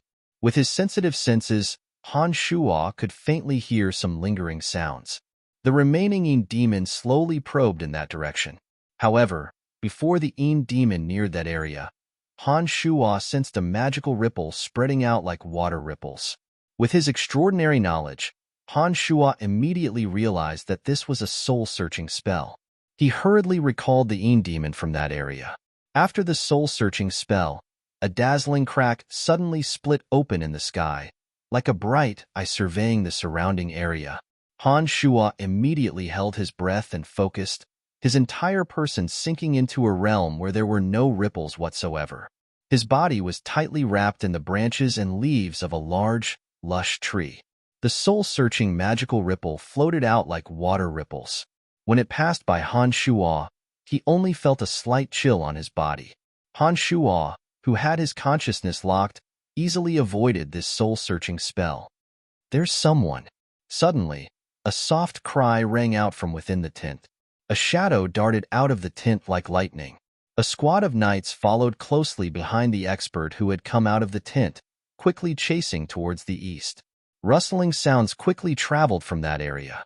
Han Shua could clearly hear that someone was quickly leaving the area where the knights were stationed. It looked like someone was also paying attention to the Brute Merchant Alliance's knights. However, they didn't seem to have concealed themselves well and had been discovered. Han Shua remained where he was, not moving an inch. His eyes traversed the long distance and landed on a few tints in the center. The demon that had just been recalled was released once again, flying towards the direction of the sound. What were these brute Merchant Alliance knights doing in the dark forest? Han Shua's heart was filled with questions. He looked at the tint in the center with glittering eyes and thought silently. Boom! A loud sound traveled from the direction that the shadow had dashed towards. A strange, owl-like cackle rang out. Heh, who would have thought that it would be two beauties? Don't even think of leaving. Cecilia, you go first. I'll stop him. A familiar female voice came from afar. Han Shua, who was coldly staring at the tint, immediately changed his expression when he heard this voice. His originally calm heart was instantly broken. His whole body shot out like a sharp arrow, like a rainbow piercing through the sun, drawing a silver line in the sky, directly falling in that area. Han Shua had heard Emily's voice many times. The voice just now was obviously from Emily. If it was someone he didn't know, Han Shua naturally wouldn't poke his nose into other people's business. However, since Emily was in that area, Han Shua absolutely wouldn't let anything happen to her. You want to run? TSK, you can't run away. The hideous cackle of a night owl sounded once again from afar, accompanied by the roar of weapons clashing and magic explosions. The anxious Han Shua circulated the art of the demonic ninth heavens to the extreme, arriving in that area in the span of 3 breaths. He was much faster than the demons. The trees in the center of that area had been broken. Emily and Cecilia wore loose green robes, and their delicate faces were smeared with green plant sap. They seemed to have become one with the forest as they leaned against a large tree and continuously cast magical incantations. A few members of the Dark Mantle had been blessed by Cecilia with magic that increased physical strength, agility, and strength. They resisted the attacks of the brute Merchant Alliance knights without a care for their own safety. One of them was a skinny middle-aged man with short, red hair. With a cruel smile on his face, he stood behind the knights with his hands clasped behind his back. As he watched Emily and Cecilia resist, he couldn't help but let out a strange laugh. Who is it? The skinny middle-aged man suddenly sensed Han Shua's speed, and a trace of surprise flashed through his eyes. He raised his left hand, and a complicated magical matrix actually formed in his palm. A powerful force surged out from his palm and directly bombarded the rapidly approaching Han Shua's body. Bang! As if he had collided with an iron mountain, Han Shua felt dizzy. He glared at the middle-aged man with an ominous glint in his eyes, but his body was unable to move forward. The middle-aged man cried out in surprise. His gaze, which had originally been focused on Emily and Cecilia, fell on Han Shua. The lines on his palm wriggled like snakes, and a trace of blood faintly appeared. Roar! When Han Shua waved the demon's lair edge and a soaring killing intent pervaded the entire scene, the middle-aged man suddenly roared towards the sky. His originally ordinary body that was only 1.75 meters tall began to strangely expand and undergo an unimaginable transformation. His smooth skin was covered by furry fur. His slender arms became incomparably thick, and his 1.75-meter height increased by 10 meters. He had become an enormous black bear. The giant black bear suddenly pressed down with its huge paw amidst its roar, fiercely slamming down towards Han Shua. Han Shua, who was about to fly into the air, suddenly staggered. He felt that the gravity around him had suddenly increased by 10 times. Han Shua, who hadn't adapted yet, felt extremely uncomfortable. Brian, Emily, who was in the middle of casting dark magic, finally saw Han Shua's presence. She screamed in panic when she saw the giant black bear's mountainous paw coming down. Han Shua, whose movements had been affected, thought rapidly in the face of such a crisis. Magical Yuan wildly flowed into the demon's lair edge when he saw the giant paw coming down. The demon's lair edge, having absorbed an enormous amount of resentment and killing intent from the souls, exploded with a blood-red light that soared into the sky. Clouds of blood mist floated out, turning into blood-red threads that wrapped around the demon's lair edge. A glaring red light suddenly shot out from the demon's lair edge. The vicious killing intent entangled with the boundless resentment of the soul stabbed towards the giant black bear's descending paw. The gray eyes of the giant black bear twitched at this moment. The hairs on the giant black paw stood up like steel needles. Waves of light shot out from the palm, like the rapid ripples produced by a giant rock thrown into a pond. Rumble. An enormous sound came from the clash between the demon's lair edge and the giant black bear's paw. Blood-red light shot out in all directions, accompanied by the giant black bear's miserable howl of pain. A force that could topple mountains and overturn the seas suddenly surged forth, pressing Han Shuo directly into the ground. There was no technique involved in this enormous force. It was purely based on brute force. Even Han Shuo's body that was as hard as iron and stone couldn't withstand it. The veins in his right hand that held the demon's lair edge burst open. Damn it! What kind of person is this? Han Shuo couldn't help but curse lowly. Han Shuo's strength had increased greatly in the separate demon realm. Han Shuo had thought that he wouldn't meet many people who could surpass him in strength. He hadn't expected that he would be injured again after being injured by Kos last time. Who are you? After one strike, the giant black bear shrank back into the skinny middle-aged man. However, the skinny middle-aged man's right palm was dripping with blood. He looked at Han Shuo in shock, his face full of incredulity. Ignoring the skinny middle-aged man, Han Shuo flew towards Emily after releasing the tenfold gravity. He shouted halfway, "Hurry and leave this place. Another expert is approaching." Cecilia, one of the three heavyweights of the Dark Mantle, had seen the fight between Han Shuo and the giant black bear from beginning to end. Her gaze towards Han Shuo was a bit strange. When she heard Han Shuo shout, she suddenly shouted towards the front, "All of you, get back here."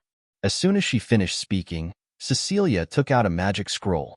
Her slender arms shook the magic scroll, and a space gate appeared in front of Cecilia with a flash of white light. The Dark Mantle members who had been fighting with the knights seemed to have long since anticipated Cecilia's move.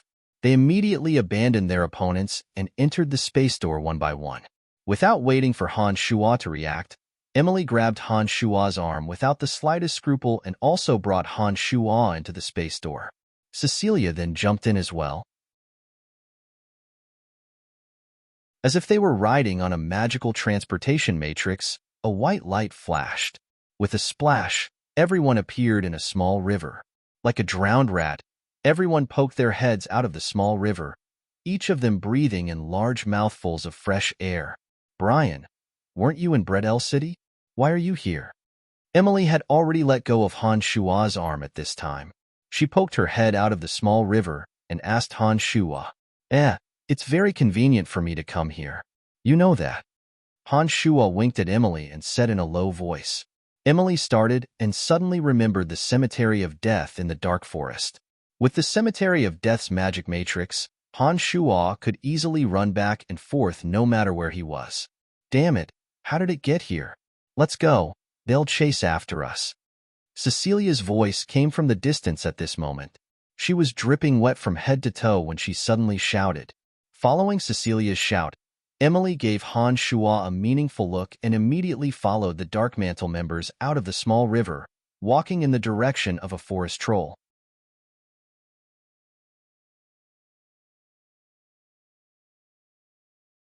Chapter 319. Who was that just now? Han Shuo didn't forget to ask Emily about the origins of the skinny middle-aged man he'd just fought. Emily flew up from the river, her drenched body covered by a cloud of black smoke, revealing only her delicate face. The group followed behind her on the other side of the river. Cecilia's nimble figure was at the very front, while Emily and Han Shuo followed shoulder to shoulder. Behind them were some low-ranking Dark Mantle members. Emily turned back to glance at Han Shuo when she heard this and explained, "He's called Castle, a great druid who betrayed the druidic order. He's a very frightening expert. Although he can no longer use the power of nature because he betrayed the order, he can still skillfully use the shape-shifting technique that only great druids can master. He can even use the gravity spell when he's just turned into an earthen bear. You're really getting stronger and stronger to be able to fight him head-on when he's turned into an earthen bear." When he heard that the other party was a great druid, Han Shuo suddenly recalled that great druid Caspian. He felt that Caspian was much weaker than Caspian in terms of strength. Caspian is also a great druid. Why isn't he as strong as this Caspian? Han Shuo furrowed his brow and asked in confusion. Emily combed the hair covering her forehead and looked at Cecilia in front of her before continuing to explain. Great druids can practice all kinds of miraculous techniques of the druidic order. Most druids can use the power of nature to manipulate plants. Legend has it that this ability was bestowed upon them by the goddess of nature. However, shapeshifting isn't that easy to master. Only a few exceptionally talented druids can successfully learn it. It looks like Caspian hasn't mastered shapeshifting, otherwise he wouldn't have been captured so easily in Valen City. Han Shuo finally understood after hearing Emily's words. He thought to himself that Caspian, who'd always served the goddess of nature, hadn't learned shapeshifting, but this traitor who'd betrayed the druidic order had learned it. This was a bit ironic. "All right, what mission do you have in the dark forest this time?" Han Shuo followed Emily unhurriedly as they walked deeper into the lush forest, continuing to ask Emily about her intentions this time. Cecilia, who was leading the way, suddenly flung her beautiful long hair. Sparkling water droplets rolled down her smooth hair like pearls. Cecilia's bright eyes glanced back at Emily, and she snorted lightly. "Even without your help, we can still leave from there. I'm in charge of this mission, and Sister Emily has to listen to me. You're not part of this mission, so there's no need for you to know." Emily was about to respond when she heard Cecilia's words. She couldn't help but smile wryly apologetically at Han Shuo. "Since Madame Cecilia has spoken, there's nothing more I can say. Sister Emily." Cecilia glared at Emily reproachfully before saying, "We need to be clear about public and private matters." Got it, got it." Emily yelled and smiled faintly at Han Shuo. "All right, don't ask anymore. We'll be fine. If you have matters to attend to, go do what you need to do. Don't worry about us." Cecilia had obviously used magic scrolls to create the space door. However, with a magic scroll that could create a space door, it meant that even without Han Shuo's appearance, Cecilia would still be able to easily leave with Emily and the others. This meant that Cecilia hadn't been saved by Han Shuo.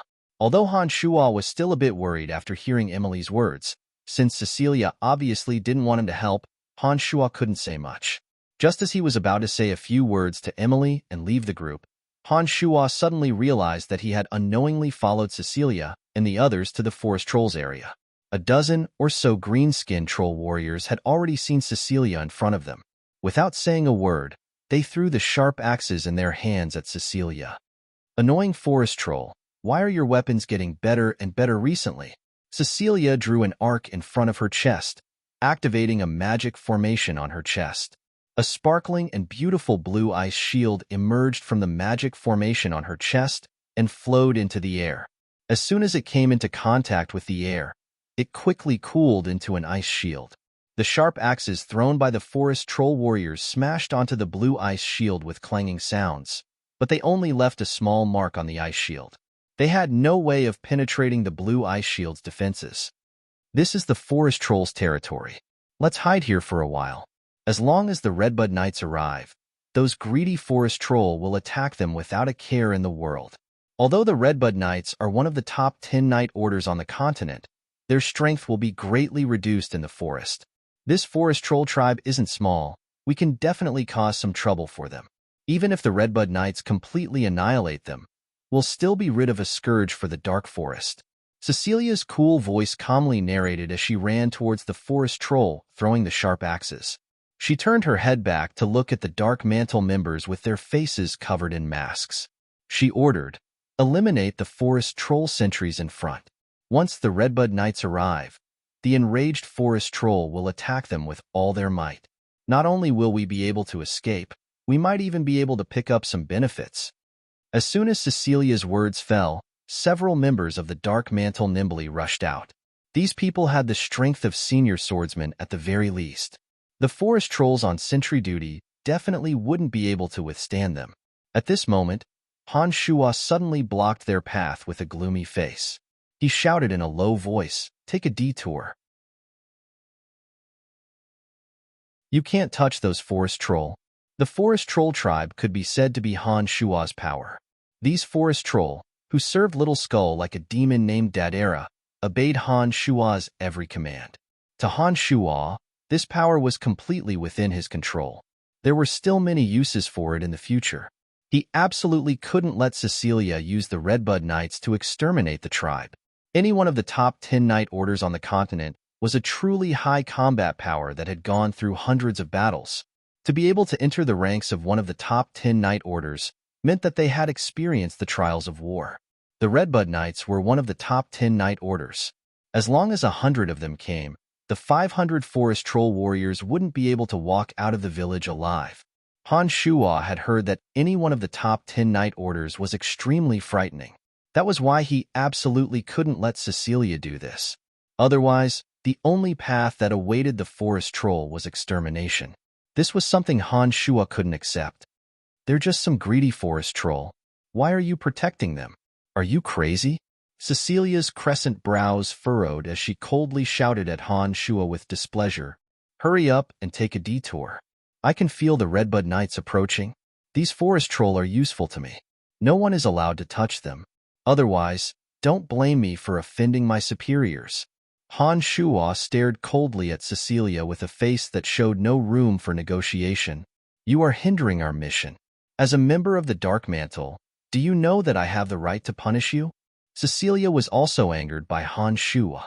She glared at Han Shua and shouted, Take a detour. Otherwise, don't blame me for being impolite. Han Shua wasn't afraid at all as he coldly snorted, Little sister Cecilia, let's take a detour. Consider it giving me face. Seeing that the two of them were at a stalemate, Emily hurriedly tugged at the corner of Cecilia's clothes and begged her. Cecilia had just seen that Han Shua wasn't the slightest bit afraid of the great Earthbear Castle. She understood that Han Shua's strength was absolutely unfathomable. While the pursuers could catch up at any time, it wouldn't do her any good to fall out with Han Shua. Cecilia, who was stuck between a rock and a hard place, swept an icy glance at Han Shua after Emily's pleading, I will demand an explanation from that old fox Candide. Let's go, we'll take a detour. Cecilia was the first to turn around and leave as soon as she finished speaking. Emily gave Han Shua a meaningful glance and hastily chased after the furious Cecilia. The Dark Mantle members who had followed Cecilia on the mission glared at Han Shua with unkind expressions and left one by one. Dadera. Dadera. After Cecilia's group left, the surrounding forest troll saw Han Shua and suddenly surrounded Han Shua, shouting loudly. The sound of footsteps quickly approached. The startled Han Shua gestured with his hands and feet to forcefully drag the forest troll away from the area. Not long after Han Shua left, the traitor of the Druidic Order, Castle, rushed over with 50 to 60 Redbud Knights. Although Castle had betrayed the Druidic Order, he still had his experience in the forest. Looking at the footprints in two different directions and sniffing the air, Castle pointed in the direction Cecilia's group had left in, saying, Follow me. They left from here. Humph, in this forest, no one can escape my pursuit.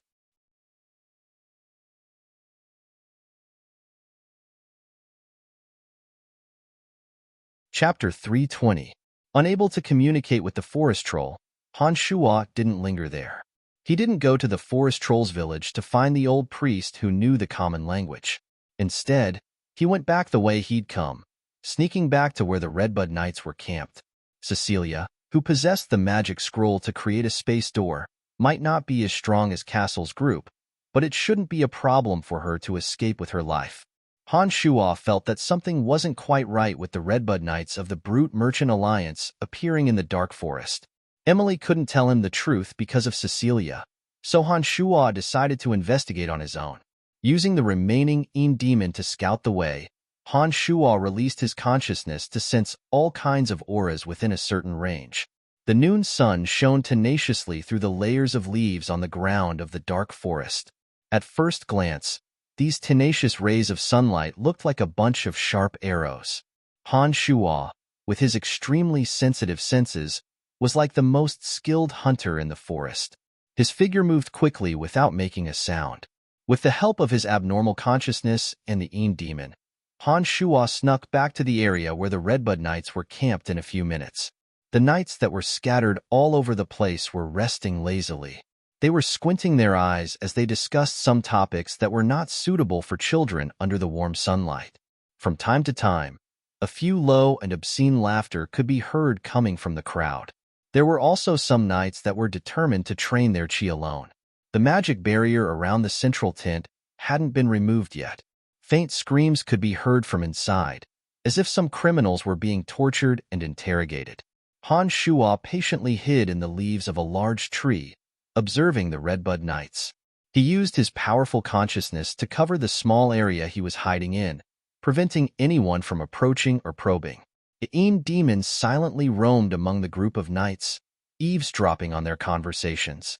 Most of these knights were talking about some boring topics. However, some of them looked solemn as they were discussing some topics that should not be heard by Han Shuo.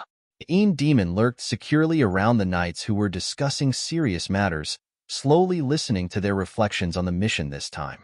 Through these people's nonchalant narration, Han Shuo gradually understood their purpose in coming to the dark forest this time. An indistinct magical pulse emanated from the tents in the center of the scattered knights. Another 3 soul-searching spells were released. Han Shuo, who had long since sensed it, hastily withdrew a Een demon into his body and used magical yuan to completely conceal his presence. When the magical undulations from the 3 souls faded away, a gigantic sky eye appeared in the void above Han Shuo's head. The sky eye looked down for a while before gradually disappearing. Woo! A battle horn made of bull horns was suddenly blown. A loud shout came from the tent, "Assemble! Prepare to depart!" The lazily resting Redbud Knights immediately sprang to their feet when they heard the sound of the bugle horn. They began to tidy up their weapons and armor, full of energy as they walked towards the sturdy warhorses that were grazing and drinking water by the small river in the back. A vast and mighty aura of slaughter abruptly spread out. They were indeed worthy of being one of the top 10 knight regiments on the continent. Nothing could be seen when they were resting, but once they were ready to depart, that kind of valiant aura naturally emerged. Hidden in the foliage, Han Shuo was inwardly apprehensive as he watched the assembled Redbud Knights. He began to worry about the various races in the dark forest's underground world. The Redbud Knights had traveled thousands of miles into the dark forest this time in order to deal with the underground world. The underground world was rich in all kinds of strange ores and crystals and jades used to make magical weapons and protective gear. However, the exit from the underground world to the surface world was very well hidden. It was very difficult for people above ground to discover it. As a Grand Druid of the Druidic Order of the Dark Forest, Castle had always known about the entrance to the underground world from the Dark Forest. During one of his explorations in the underground world, he had inadvertently discovered that the lizardmen had excavated a small magic crystal mine. The value of a magic crystal mine was very high. Out of greed, Castle had violated the Druidic Order's teachings and wanted to monopolize that small magic crystal mine. However, he had been chased out by an unknown powerful super-rank magical beast in the underground world while slaughtering the lizardmen. Flustered and exasperated, Castle had returned to the Druidic Order in an attempt to use the Order's power to eliminate the lizardmen and the powerful super-rank magical beast. Unfortunately, the peace-loving Druid Elder, who believed in the goddess of nature, had rejected Castle's proposal and even reprimanded him. Blinded by greed, Castle had angrily injured the Druid Elder, who had reprimanded him and fled the dark forest under the Druidic Order's pursuit. He didn't know how he had hooked up with the Brute Merchant Alliance. The riches of the underground world and that small magic crystal mine had successfully aroused the interest of Kelt, the commander of the Redbud Knights of the Brute Merchant Alliance. In the end, under Kelt's leadership, the Redbud Knights had sent out all their elites and entered the dark forest after a long and arduous month of trekking. They planned to make a fortune in the underground world. Kelt's temples were grizzled white, and his weather-beaten face had many traces of time. The extremely tall Kelt's eyes were calm and gentle. If he didn't know his goal this time, Han Shuo would have found it very difficult to associate him with a greedy plunderer just from his appearance. After walking out of the central tent, Kelt took out a clean white handkerchief and carefully wiped the traces of blood on his hands. He looked at the assembled Redbud Knights and casually asked a young mage beside him, "Why hasn't Master Marso returned yet?" "I'm sorry, I don't know why Master hasn't returned yet." The young mage was obviously a bit reserved in front of Kelt and hastily replied. Kelt casually threw away the blood-stained handkerchief and looked at his clean and slender hands with satisfaction. He said in a calm voice, "Forget it. Master Marso already knows our destination this time. Since she can fly, she'll definitely rush back after finishing her business. Let's leave first." A resonant whistle suddenly came from Kelt's mouth. The ear-piercing whistle tore through the sky. Not long after, an enormous shadow gradually flew over from the distance. When it neared, Han Shuo discovered that it was actually a 20-meter-long green dragon. This green dragon was quite a bit larger than Gilbert. Not all species of dragons were measured by size, but green dragons happened to be one of those species where the larger their size, the stronger they were. A 20-meter-long green dragon was definitely a super-rank magical beast that had evolved twice. Otherwise, it would be impossible for it to be so long. Kelt leapt 7 or 8 meters into the air. The green dragon gently landed so that Kelt could get on. Kelt was only 1.8 meters tall and only took up a small space on the 20-meter-long green dragon's body. However, the aura emanating from his body wasn't something that the green dragon's enormous body could conceal. Kelt, who was sitting on top of the green dragon, let out another long and loud roar.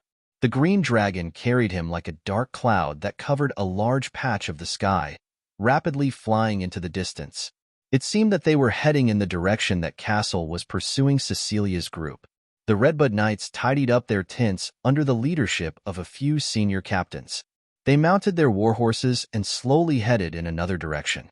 That was the entrance that Han Shuo had entered the underground world last time. No one would dare provoke such a powerful group even in the incomparably chaotic dark forest.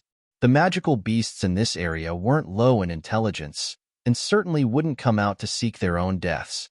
Therefore, the Redbud Knights were unruffled along the way and didn't encounter any obstructions as they headed towards that area. As they were leaving, several tents in the center were suddenly set ablaze by Marceau's students' fire magic.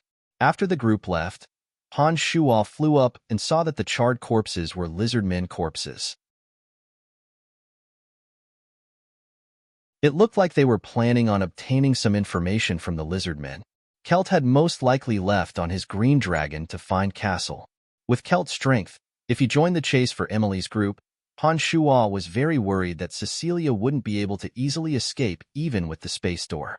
After hesitating for a moment, Han Shuo decided to follow Kelt and see what was going on. At this moment, an enormous figure glittering with golden light flew in Kelt's direction like a long and narrow bolt of golden lightning. Han Shuo also heard a familiar angry roar. It's the golden dragon that was trapped in the forbidden area last time. He seems to be attacking Kelt. This is getting more and more interesting. Han Shuo saw the situation through the Een demon and cried out in alarm as he quickly flew in that direction. "Damned robber! How dare you steal my treasures while I'm not here? Hurry up and hand it all over." The golden dragon roared all the way and shouted at Kelt, who was riding on top of the green dragon. Lightning crackled as it twisted its enormous body and shot towards the green dragon.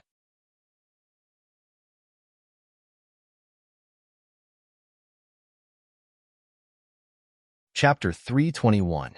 This golden dragon from the depths of the dark forest was a thrice-evolved super-rank magical creature. Han Shuo had already deeply understood its strength last time. Golden dragons were known as the race with the strongest physical bodies among the dragon race. The aura of a rank 3 golden dragon was profound and heavy.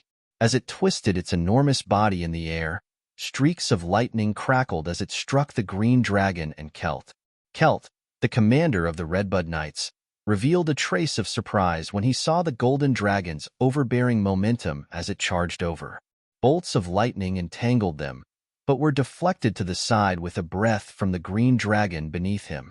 They weren't able to cause any harm to the green dragon and Celt. Golden dragons were known as the strongest of the dragon race. Perhaps it was because of this that magic wasn't their domain of expertise. Even this thrice-evolved golden dragon's lightning attack was only equivalent to the attack of a lightning adept mage. This level of attack wasn't difficult for a super-rank magical creature like the green dragon to defend against. It only needed a breath to dispel the lightning attack. The enormous green dragon was a super-rank magical creature that had evolved twice. Unlike the golden dragon, the green dragon was more proficient in magic. Although it didn't have a body as hard as iron and stone, its magic could make up for some of the disadvantages of its physical body. Celt slowly took out a slender silver dragon spear from atop the green dragon and pointed it at the golden dragon with a smile.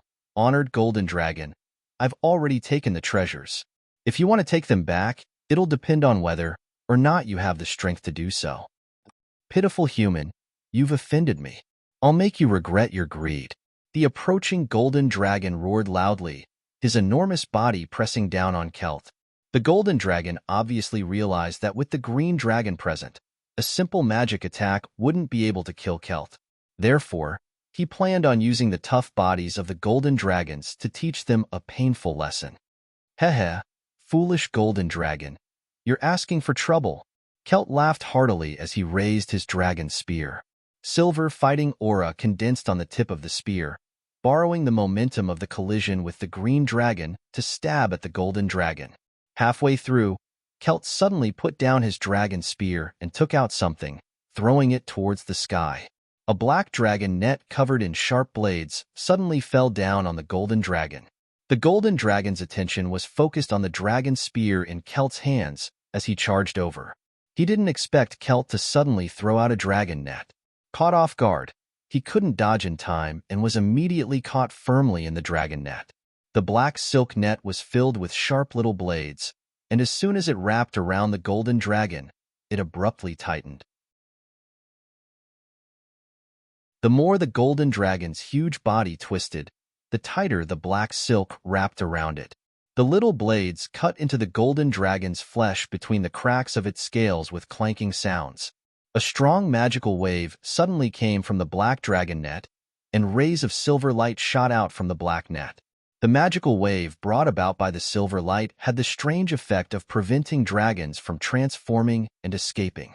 The golden dragon, who had been planning to transform and escape, was hit by the magical wave and immediately felt numb all over. He couldn't use his innate divine abilities. "I've already warned you not to ask for trouble. This dragon net was made for me by the combined efforts of 3 great alchemists. Even a golden dragon shouldn't think of escaping from it." Celt slowly approached the golden dragon on his green dragon with a modest smile on his face. He aimed the dragon spear in his hand at the golden dragon's enormous eyes within the black dragon net. Although the golden dragon's body was strong, its eyes were just as fragile. The golden dragon roared in grief and indignation when Celt's dragon spear was aimed at its eyes. "Despicable human. Fight me fair and square if you have the guts." "Heh, us humans rely on our brains." Celt laughed and then looked at the golden dragon with interest for a while. Celt joked to himself, "Oh, a rank 3 golden dragon's entire body is a treasure. How should I deal with you? Should I kill you and take away your dragon tendons, dragon bones, dragon eyes, and crystal core? Or should I make you one of my magical pets? Heh, I already have a green dragon. This is really making things difficult. Despicable human, if you can't defeat me fair and square, the proud golden dragon won't lower its head even if you kill me." Even at this point, the golden dragon was still shouting loudly without fear of death. Celt's face suddenly turned cold when he heard this. He waved the dragon spear in his hand above the golden dragon's fist-sized eye and said, "I don't have much patience and don't want trouble. I'll give you one last chance. Immediately form a slave contract with me, or die. I won't form a contract with such a despicable and treacherous human like you. Give up." The golden dragon began to struggle violently within the black silk net. The small blades of the net pierced deep into his flesh through the cracks in his scales, causing blood to drip down from the sky like a drizzle. This golden dragon was extremely strong. Han Shuo had already seen it last time at the Lord of the Flames. However, the black dragon net had been made by 3 great alchemists and was specifically made to deal with giant dragons. Something that could be taken out by the commander of one of the 10 great knight regiments was naturally not an ordinary item. Even though the golden dragon struggled with all his might, it was to no avail. Not only did he change his position in the air, his injuries also worsened. "Very well, then go to hell." Kelt shouted lowly and thrust the dragon's spear in his hand forward, stabbing it into the cracks in the golden dragon's scales. Due to the golden dragon's constant twisting of his body, the black silk net tightened around him and his injuries gradually worsened. However, Kelt couldn't easily stab his eyes, so he had no choice but to attack the dragon's body directly, stabbing his spear repeatedly into the dragon's body. No matter how strong the golden dragon's body was, he couldn't withstand such an attack that he couldn't even fight back. Blood poured out of his body as he howled in pain. Despicable and cowardly human, you will definitely pay the price. The golden dragon continued to make a ruckus even as he howled in pain. "I can't see how you'll make me pay. Pitiful worm, your long life has finally come to an end today." Kelt chuckled softly, but the dragon's spear in his hand didn't stop. He pulled it out of the dragon's body and stabbed it in again. There was an unconcealable excitement in his eyes as he looked at the bloody golden dragon. He subconsciously licked his lips, seemingly enjoying this moment very much. Suddenly, a streak of black light streaked across the sky and slid into the black dragon net that trapped the golden dragon like a nimble fish. The enormous dragon net was gradually torn to pieces by the black light's movement. "Who dares meddle in my business?" Kelt frowned as the excitement in his body receded like the tide. His eyes sparkled with a bright light as he looked around and snorted coldly. Roar! With the aid of a streak of black light, the black dragon net that was trapping the golden dragon was no longer able to restrain him. The golden dragon let out an extremely furious and mournful roar as he suddenly charged towards the green dragon without any hindrance. He used his sharp claws and teeth to viciously tear at the green dragon and Kelt without any fear of death. Due to the need to use the dragon spear to stab the golden dragon, Kelt was very close to him on his green dragon. The golden dragon that wasn't bound by the black silk dragon net almost immediately entangled the green dragon. The golden dragon that was riddled with scars actually stimulated his ferocity. He attacked frantically, ripping the green dragon's body apart and causing it to let out a mournful roar. Kelt was an enemy the golden dragon hated to the bone, but it was a pity that Kelt's movements were exceedingly nimble due to his small size. He continuously changed directions on the green dragon's enormous body, and the golden dragon's claws and teeth couldn't hit its target at all. Han Shuo, who was hiding on top of an ancient tree below, looked coldly at the intense battle in the sky. Surging dragon breaths surged in all directions, causing the surrounding ancient trees and hills to rumble and explode. A streak of black light circled around the golden dragon's body and quickly disappeared into Han Shuo's body. The Een demon slowly drifted away, constantly paying attention to another lurker, the giant silver ape that had appeared last time at the Lord of the Flames. The giant silver ape had appeared when the golden dragon had been caught in the dragon net. The 4-meter-tall giant silver ape couldn't compare to the giant dragon in the sky, and it hid itself well within the lush shrubbery. At this moment, the giant silver ape had large mouthfuls of stinking, greedy liquid as it stared fixedly at the battle in the sky with its blood-red eyes. It seemed like it was ready to join in at any moment. Super-rank magical beasts could sometimes consume each other's flesh and digest their magical beast cores to increase their own strength and even directly evolve. Super-rank magical beasts of the same rank wouldn't normally fight to the death, but these savage super-rank magical beasts wouldn't hesitate at all if they had the chance to kill their opponent.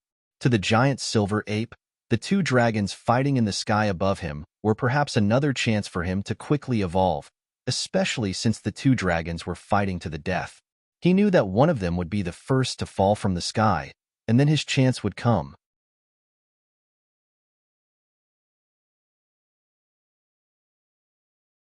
Chapter 322. Roar. A long and mournful scream came from the mouth of the crazily twisting green dragon. The green dragon that was entangled by the golden dragon was obviously not a match for the golden dragon that was famous for its physical strength. Furthermore, this golden dragon had evolved 3 times. After being injured, it became even more ferocious and fearless. The golden dragon, who was entangled with the green dragon, used his steel-like body, sharp claws, and ghastly white mouth to leave deep wounds on the green dragon's body. The scales on the green dragon's body were effective in blocking ordinary arrows, but they were at a disadvantage when faced with the violent bites of the golden dragon, who was a level higher than it. Because the distance was too close, and the green dragon was entangled by the golden dragon, the green dragon couldn't open up a distance to use stronger magic to attack. Kelt's body swayed as the 2 dragons tore at each other. It was difficult for him to even stand, and even more difficult for him to attack. Despicable human, I said you would pay the price. The golden dragon let out a ferocious roar, and with a twist of its golden tail, the green dragon was flung out of the cage. The dizzy green dragon fell towards a hill in the distance under the strong force. His huge body looked like a huge green ribbon from afar, whistling all the way down. The giant silver ape had been lurking all this time, its blood-red eyes fixed on the green dragon. When the green dragon was about to hit the ground, the fur on its body suddenly stood on end, and it shot out like a bolt of silver lightning, sweeping towards the hill. Rumble. The green dragon's huge body fell onto the hill, flattening the hard rocks of the hill, which was only 10 meters tall, with a huge rumble that shook the earth and mountains. The golden dragon in the sky was still dripping with blood. He stretched his body high up in the sky, and his iron hook-like claws swiped at the howling green dragon below. Several green dragon breaths with a sour odor were suddenly spat out from the green dragon's mouth, which was also covered in wounds. The golden dragon hadn't completely landed when it was hit by the green dragon's breath, and its body suddenly swayed. It changed direction as if it was drunk, and fell towards a small hill 10 meters behind the green dragon. A bolt of silver lightning suddenly shot out from the bushes. The giant silver ape's knife-like claws replaced the golden dragon's attack and fiercely pierced into the green dragon's body. The silver ape's claws were unbelievably sharp, and half of his arm sank into the green dragon's body. Oh. This attack clearly caused immense pain to the green dragon. His 20-meter-long body started twisting madly, and the trees in the surrounding 10-meter-wide area all snapped under his twisting. The giant silver ape, whose claws had sunk into the green dragon's body, also started rolling with him under the green dragon's control. However, the giant silver ape's tenacity was astonishing. After it reacted, it immediately pulled out its claws and leaped into the air like a bolt of silver lightning. It actually shot straight towards the green dragon's eyes, attempting to first blind the green dragon and slowly torment it. Whoosh! A silver dragon spear suddenly pierced out and struck the giant silver ape's chest. The giant silver ape's momentum was blocked by the dragon's spear as it madly charged at the green dragon.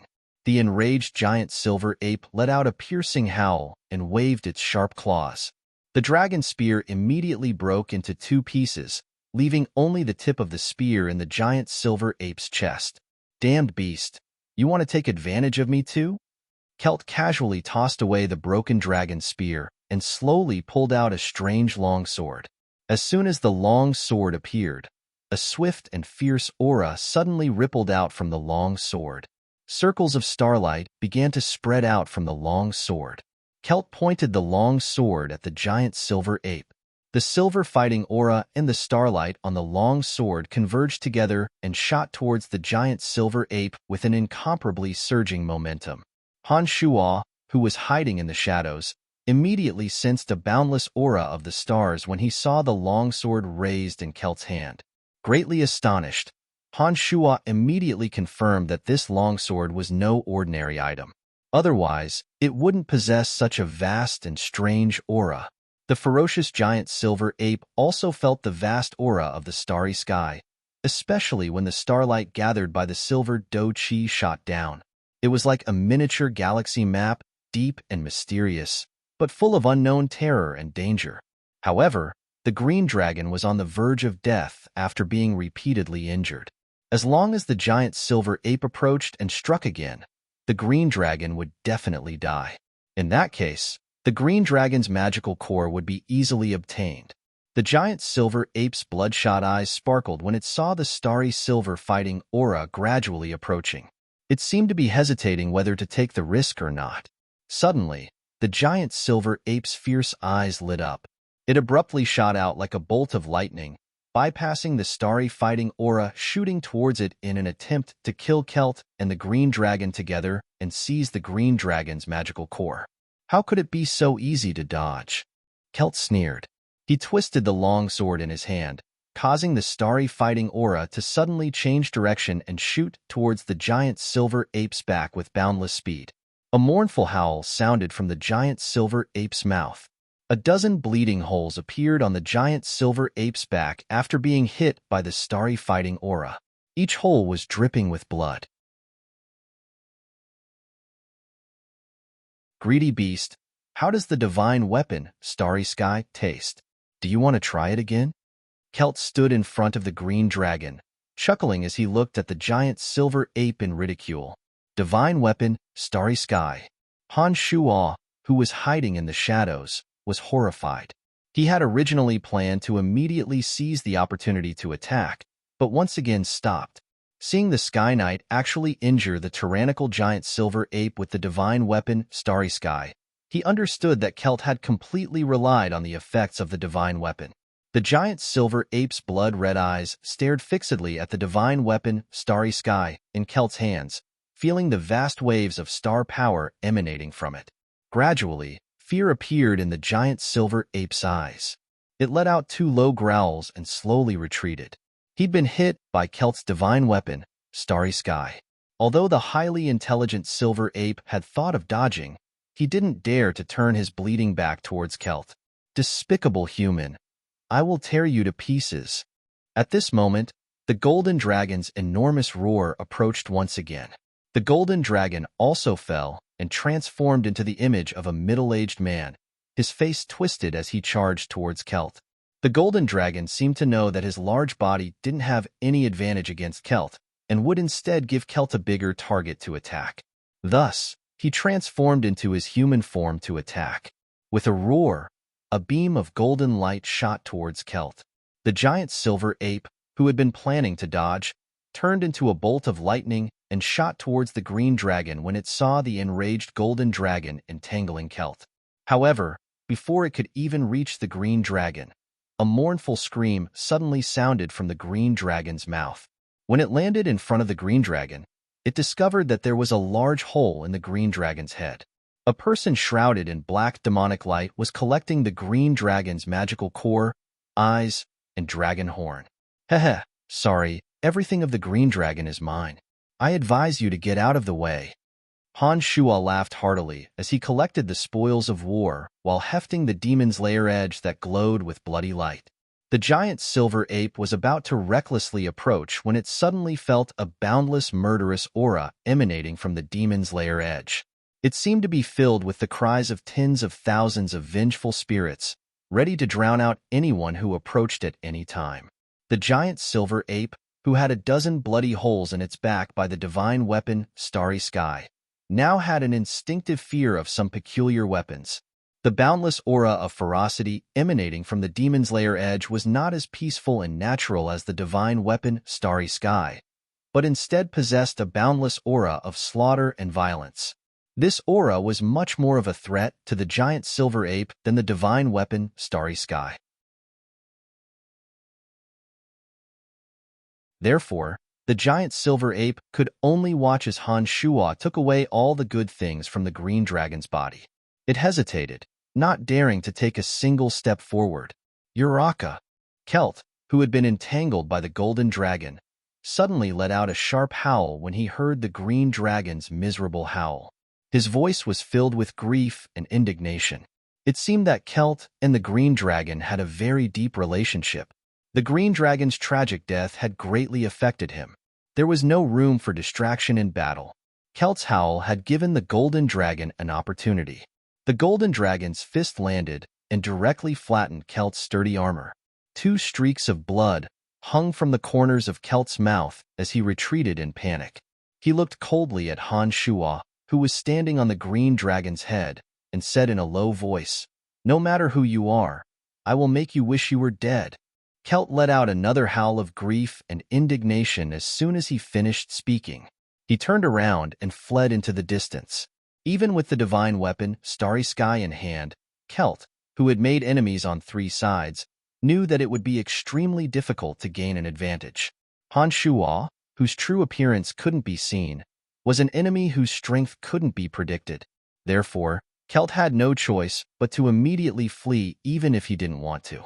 If you don't pull up the roots when you cut the grass, it will grow again when the spring breeze blows. Since that's the case, then don't blame me for being ruthless. After stripping off all the good stuff from the green dragon's body, Han Shuo muttered to himself in a low voice. He then said to the drooling giant silver ape beside him, "The rest of the green dragon's things are yours." A beam of black light suddenly shot up into the sky and chased after Kelt along with the golden dragon. They intended to eliminate the slightly injured Kelt so as to avoid endless troubles. After Han Shuo left, the giant silver ape let out a low roar and immediately pounced on the green dragon's corpse. It began to devour the green dragon's brain matter and dragon tendons. Although these things weren't as nutritious as the core of a magical beast, they were still able to increase the giant silver ape's strength. Kelt didn't fly in Castle's direction as he fled. He hadn't expected that there would be so many experts hiding in the dark forest. He'd originally been able to travel unhindered with just him and the green dragon. But now he'd ended up with the green dragon dead and himself injured.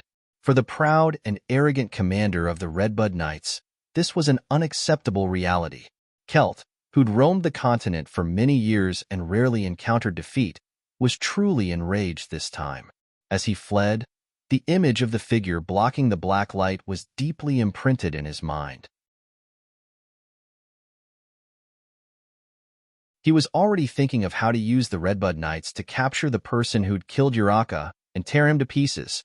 Despicable human. Fight me to the death. The golden dragon's thunderous roars continuously rang out. The golden dragon was determined to kill Kelt, but unfortunately, his body couldn't withstand the repeated blows. Not only were his roars much weaker, but his speed had also slowed due to the excessive blood loss. His head was also starting to feel dizzy. If he wasn't a golden dragon, he would have long since collapsed from such heavy injuries. The fact that this golden dragon had been able to hold on until now was truly worthy of the title of the dragon race's strongest physical body. Reptile, since you want to die, I'll fulfill your wish. Kelt, who'd fled for some distance, finally couldn't help but stop when he saw that the golden dragon was growing weaker and weaker. The divine tool, Starry Sky, in his hand once again shot out a resplendent galaxy diagram. Under the stimulation of the silver Do Chi, specks of light were like stars shining with a beautiful luster. The vast and boundless aura of the Starry Sky slowly filled the air, enveloping the golden dragon that was relentlessly chasing after him. The golden dragon had suddenly attacked Kelt, not giving him the opportunity to use the divine weapon, Starry Sky. Kelt had only been able to take advantage of the distraction to attack him. Now that Kelt's divine weapon, Starry Sky, had been fully utilized, the golden dragon suddenly woke up as soon as the galaxy map was unfurled. However, it was too late to dodge now. The golden dragon was flying at high speed, but it was difficult to stop even if he wanted to. He could only force himself to change direction in an attempt to escape the range of the Starry Sky Do Chi.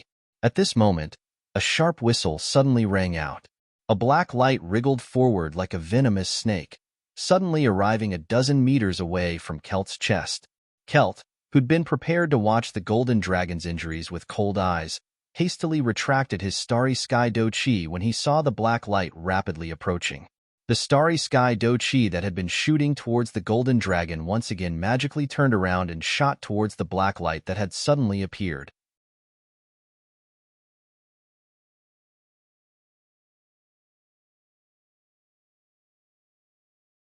Chapter 323. Crackle, Crackle. The nebula that looked like a multitude of stars dotting the silver fighting aura intertwined with the demon's lair edge.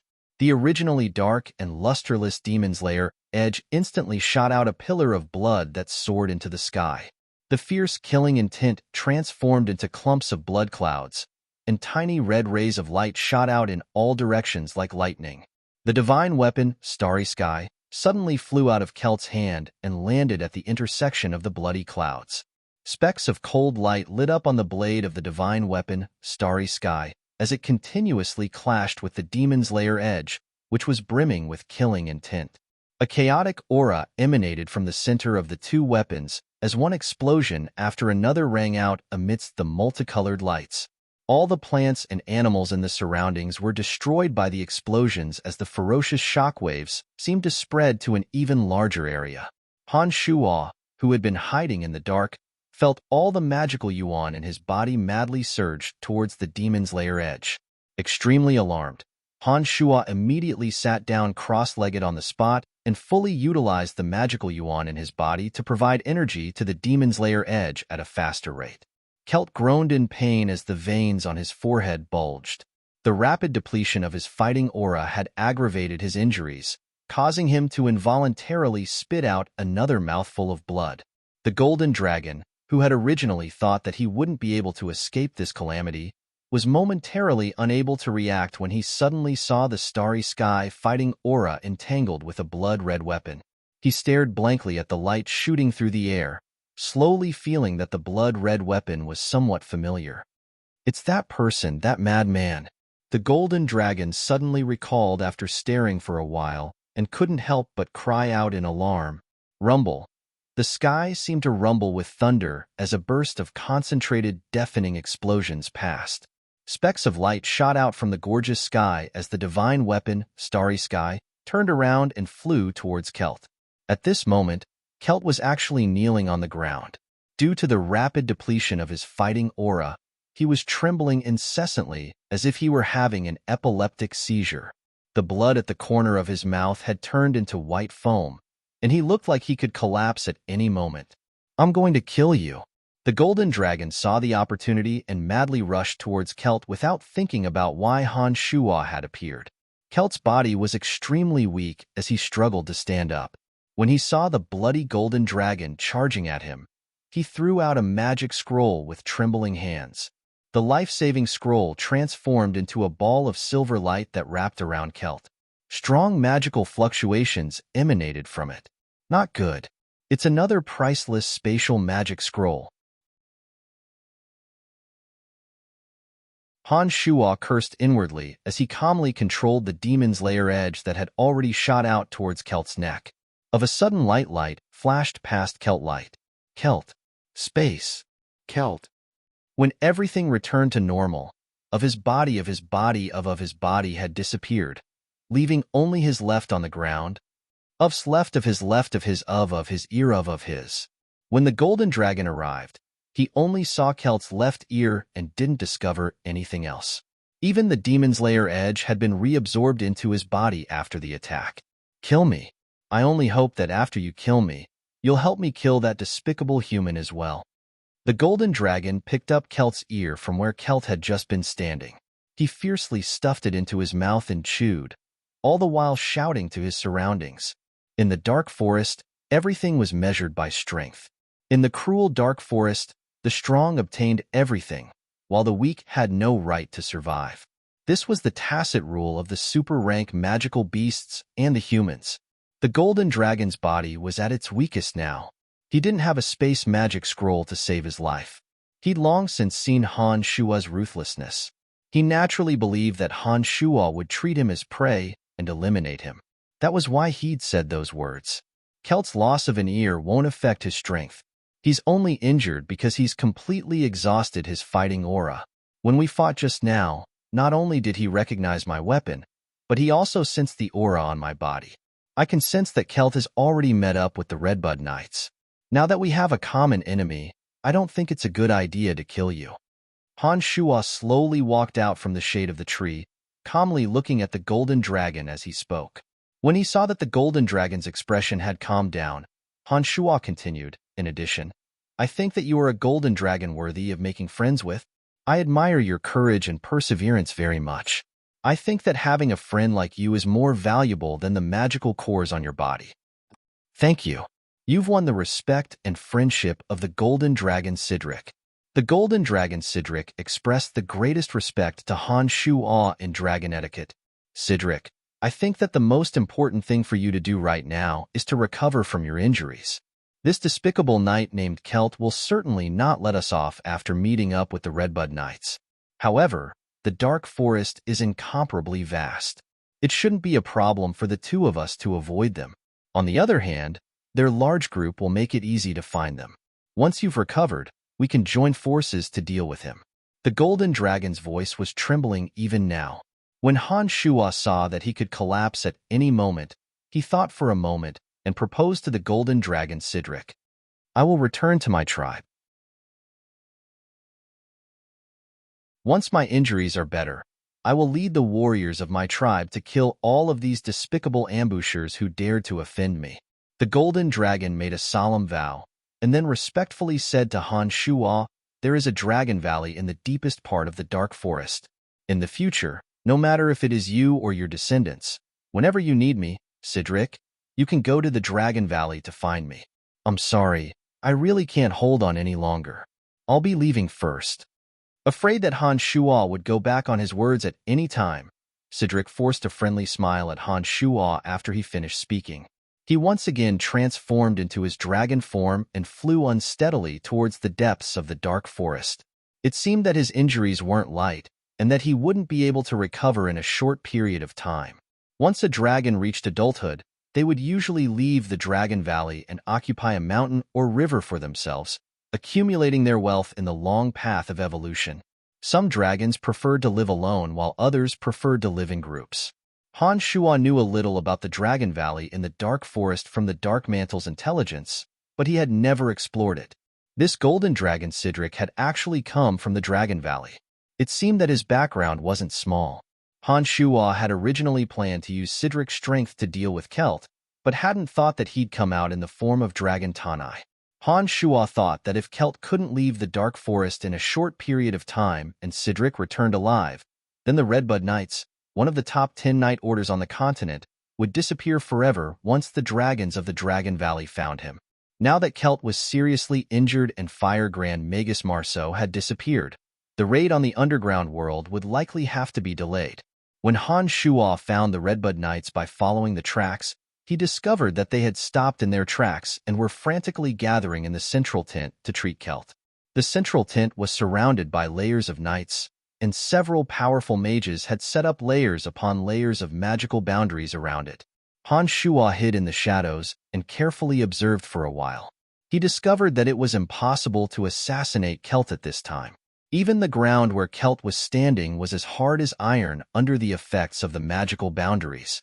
When the Earth Elite zombie failed to break through the boundary, Han Shuo immediately dispelled the idea.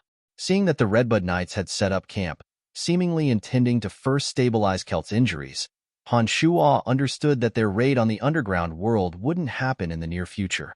After observing for a while, Han Shuo saw the Druid Trader Castle return empty-handed after an hour. Castle's face was full of misfortune. It was obvious that he hadn't caught Cecilia, Emily, and the others. Only then did Han Shuo truly relax. He didn't continue to linger here, flying in the direction of the Cemetery of Death in the Dark Forest. After resting for a night in the Cemetery of Death, Han Shuo once again returned to the City Lord's mansion in Bretel City the next day using the teleportation array. Walking out of the secret underground chamber of the City Lord's mansion, Han Shuo sighed with emotion at the mysteries of magic. Just yesterday, he'd been risking his life in the dark forest thousands of miles away, using the teleportation array. Now, he'd appeared here, teleporting thousands of miles in an instant. Even the technologically advanced Earth couldn't do this, but this profound continent that utilized magic and martial arts had miraculously done it. After leaving Bretel City for 2 days, Han Shuo suddenly remembered that Helentina had been imprisoned in the prison cell. He suddenly remembered that she hadn't eaten for 2 days. The secret prison cell in the City Lord's mansion had never been used to imprison anyone. After Han Shuo had bound Helentina and thrown her in, he hadn't notified anyone. Therefore, no one would bring her food. Suddenly remembering, Han Shuo hurried to the prison cell and opened it. He discovered that Helentina's face was pale and haggard. Her stomach was shriveled up, making a constant rumbling sound, as if there was a little bird chirping continuously. Sure enough, Helentina had been starving for the past 2 days. If Han Shuo had returned a little later, perhaps such a charming beauty would have starved to death.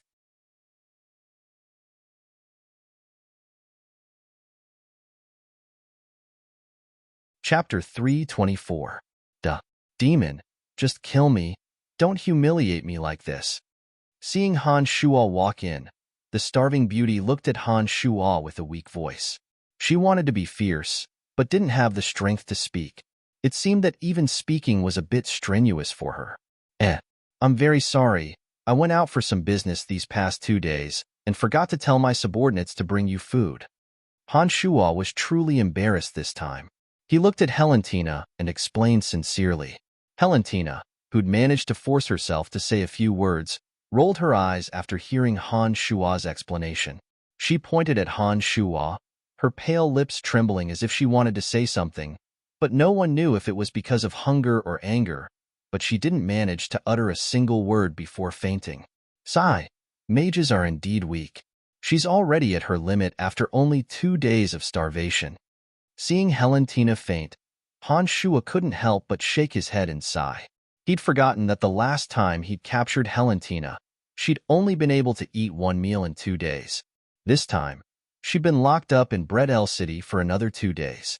In total, Helentina had only eaten 1 meal in the middle of the 4 days. The fact that she hadn't starved to death showed that her body was much better than the average mage's. Han Shuo extended his hand and lifted Helentina up, bringing her out of the prison cell. Han Shuo handed her over to the 2 maids of the city lord's mansion and instructed, "Prepare some food for her. Bring her in when she recovers." The 2 maids looked at the pale Helentina in surprise. Their gazes towards Han Shuo were a bit strange, and they withdrew with the unconscious Helentina in fear and trepidation. When the 2 maids walked out of the room, thinking that Han Shuo couldn't hear them, the 2 maids started discussing in low voices. 2 days. The city lord has disappeared for 2 days and has actually ravaged such a beautiful woman to such a weak state. The city lord is really a ruthless and licentious demon. Oh, 2 days in a row. How could the city lord endure it? No wonder he could kill those hateful bandits. The city lord's endurance is too terrifying. AI, poor woman. She must have suffered a lot these 2 days. Yeah, look at how haggard she is. I didn't expect her to be like this in just 2 days. The 2 maids whispered to each other as they walked. Han Shuo, who had sensitive ears, could not help but hear their conversation. Han Shuo, who did not know whether to laugh or cry, frowned. He wanted to go over and explain, but he did not know how to start.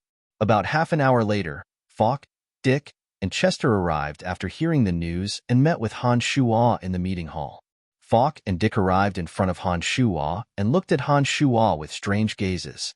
As a regular knight, Falk didn't say much. As a subordinate, Dick, the person in charge of the Dark Mantle, also remained silent.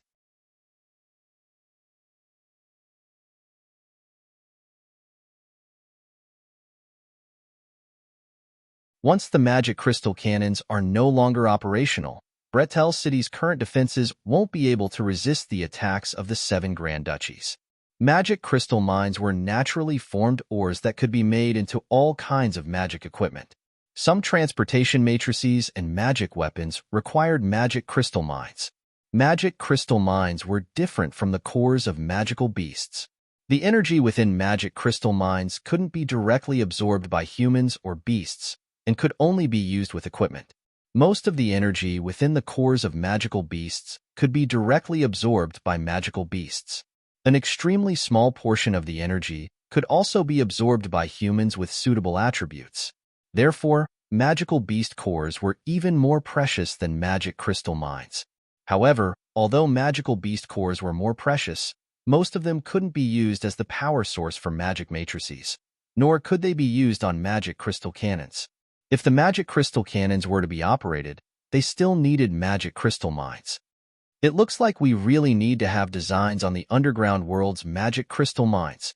Han Shuo muttered to himself in a low voice as he quickly thought about the different uses of magic crystal mines and magical beast cores. My lord's boldness is indeed impressive. He clearly knew that she was Valentina, yet he still dared to capture her and ravage her for 2 days. This kind of boldness that doesn't fear any potential threats is truly admirable. Dick sighed with heartfelt admiration. The three perverts seemed to firmly believe that Han Shuo had done something to Valentina. No matter how Han Shuo tried to explain, they wouldn't believe him. Han Shuo was too lazy to say anything more in the end. He instructed Falk, "Use all the gold coins I brought to Bredel City's defenses. I'll have the people of Helen Duchy take out 1,000,000 gold coins to redeem Valentina. If anyone from Helen Duchy comes, report to me." After saying this, Han Shuo no longer listened to the three perverts' flattery. He directly returned to his room in the city lord's mansion and waited for the two maids to bring Valentina over. Half an hour later, the two maids slowly brought a weak-looking Valentina into Han Shuo's room. Valentina, whose mental strength had been imprisoned and who had been starved for so long, felt weak all over. Right now, she probably couldn't even beat a maid, so it was impossible for her to escape from the city lord's mansion. She also gave up on that thought and obediently walked over under the guidance of the two maids. Valentina's face was a bit rosier after eating and drinking some water. She didn't need the support of the two maids to walk in. Her bright eyes glared hatefully at Han Shuo. She cursed in a sweet voice as soon as she entered. "Crude and despicable necromancer. How dare you treat me like this?" Although you're a sinister and evil necromancer, you should know that abusing prisoners will cause you to be despised by everyone. The two maids looked at each other and fearfully raised their heads to look at Han Shuo. One of them asked in a low voice, "My lord, if you don't have any other orders, we'll be taking our leave." The two maids looked at each other and fearfully raised their heads to look at Han Shuo. One of them asked in a low voice, "My lord, if you don't have any other orders, we'll be taking our leave." The two maids were so scared that their knees went soft. They trembled as they nodded in agreement, not daring to raise their heads. After a while, the two maids saw that Han Shuo didn't have any intentions of punishing them, so they left the place in trepidation. The two maids were so scared that their knees went soft. They trembled as they nodded in agreement, not daring to raise their heads. After a while, the two maids saw that Han Shuo didn't have any intentions of punishing them, so they left the place in trepidation. This time, the two who left didn't dare say another word. It looked like Han Shuo's deterrence had taken effect. After the two maids left, Han Shuo opened his mouth to speak to Valentina, who was glaring angrily at him. "I'm sorry, it was because of my negligence that you went hungry for 2 days. However, I really didn't do it on purpose. I was just careless and forgot." Handing over Valentina's space ring, Han Shuo continued, "All right, I'll return your space ring to you. I don't think this kind of situation will happen again." Valentina's beautiful eyes glared hatefully at Han Shuo. She took the space ring and put it on, but she still couldn't calm her anger. However, she clearly understood that as a prisoner, she didn't have much capital to brag about. After glaring at Han Shuo for a while, Valentina sighed softly and said in a somewhat weak tone, "If you want to use me to threaten Helen Duchy, I think you won't get what you want. For days have passed, and there shouldn't be anyone from Helen Duchy coming over with 1,000,000 gold coins to redeem me. How about this? I still have 400,000 gold coins in my space ring. If you agree to let me go back to Helen Duchy, I'll give you these gold coins. How about it?" Sitting on a chair, Han Shuo rubbed his chin as he looked at Valentina with sparkling eyes. After pondering for a while, he opened his mouth and said, "No hurry, I'll wait a bit longer and see. If it really is as you say, then I'll discuss the conditions with you. No, if I can't return to Helen Duchy in a short time, then Helen Duchy will certainly sink into internal strife. If this drags on for too long, then returning to Helen Duchy will be useless." Valentina immediately said anxiously, "This has nothing to do with me. As a Grand Duke of Helen Duchy, you're definitely worth 1,000,000 gold coins." "Hehe, 400,000 gold coins is really too little. If I let you go so easily, then wouldn't I suffer a great loss? I don't care if your Helen Duchy will fall into internal strife, or if your people will be littered with corpses. In any case, don't even think about leaving my place without 1,000,000 gold coins. Han Shuo crossed his legs and leisurely looked at the extremely anxious Helentina as he spoke with a smile that was neither fast nor slow.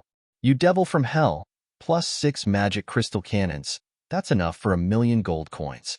Don't tell me that your greed has no end. Helentina's charming face was flushed red from anger. Her body swayed as if she was on the verge of fainting. The longer this drags on, the worse it will be for you. It seems that you really don't have that many gold coins on you. I'm not an unreasonable person. How about this? You write me an IOU. After you return to Helen Duchy, you have to return the remaining 600,000 gold coins to me within 3 months. Han Shuo narrowed his eyes as he looked at Helentina. He waited for her to vent her anger before opening his mouth again. Greedy glutton, you will receive retribution. Helentina was still angrily making a ruckus. All right then, you can continue making a ruckus here. Just wait for Helen Duchy to fall into chaos. Heh, I still have some matters to attend to, so I won't keep you company.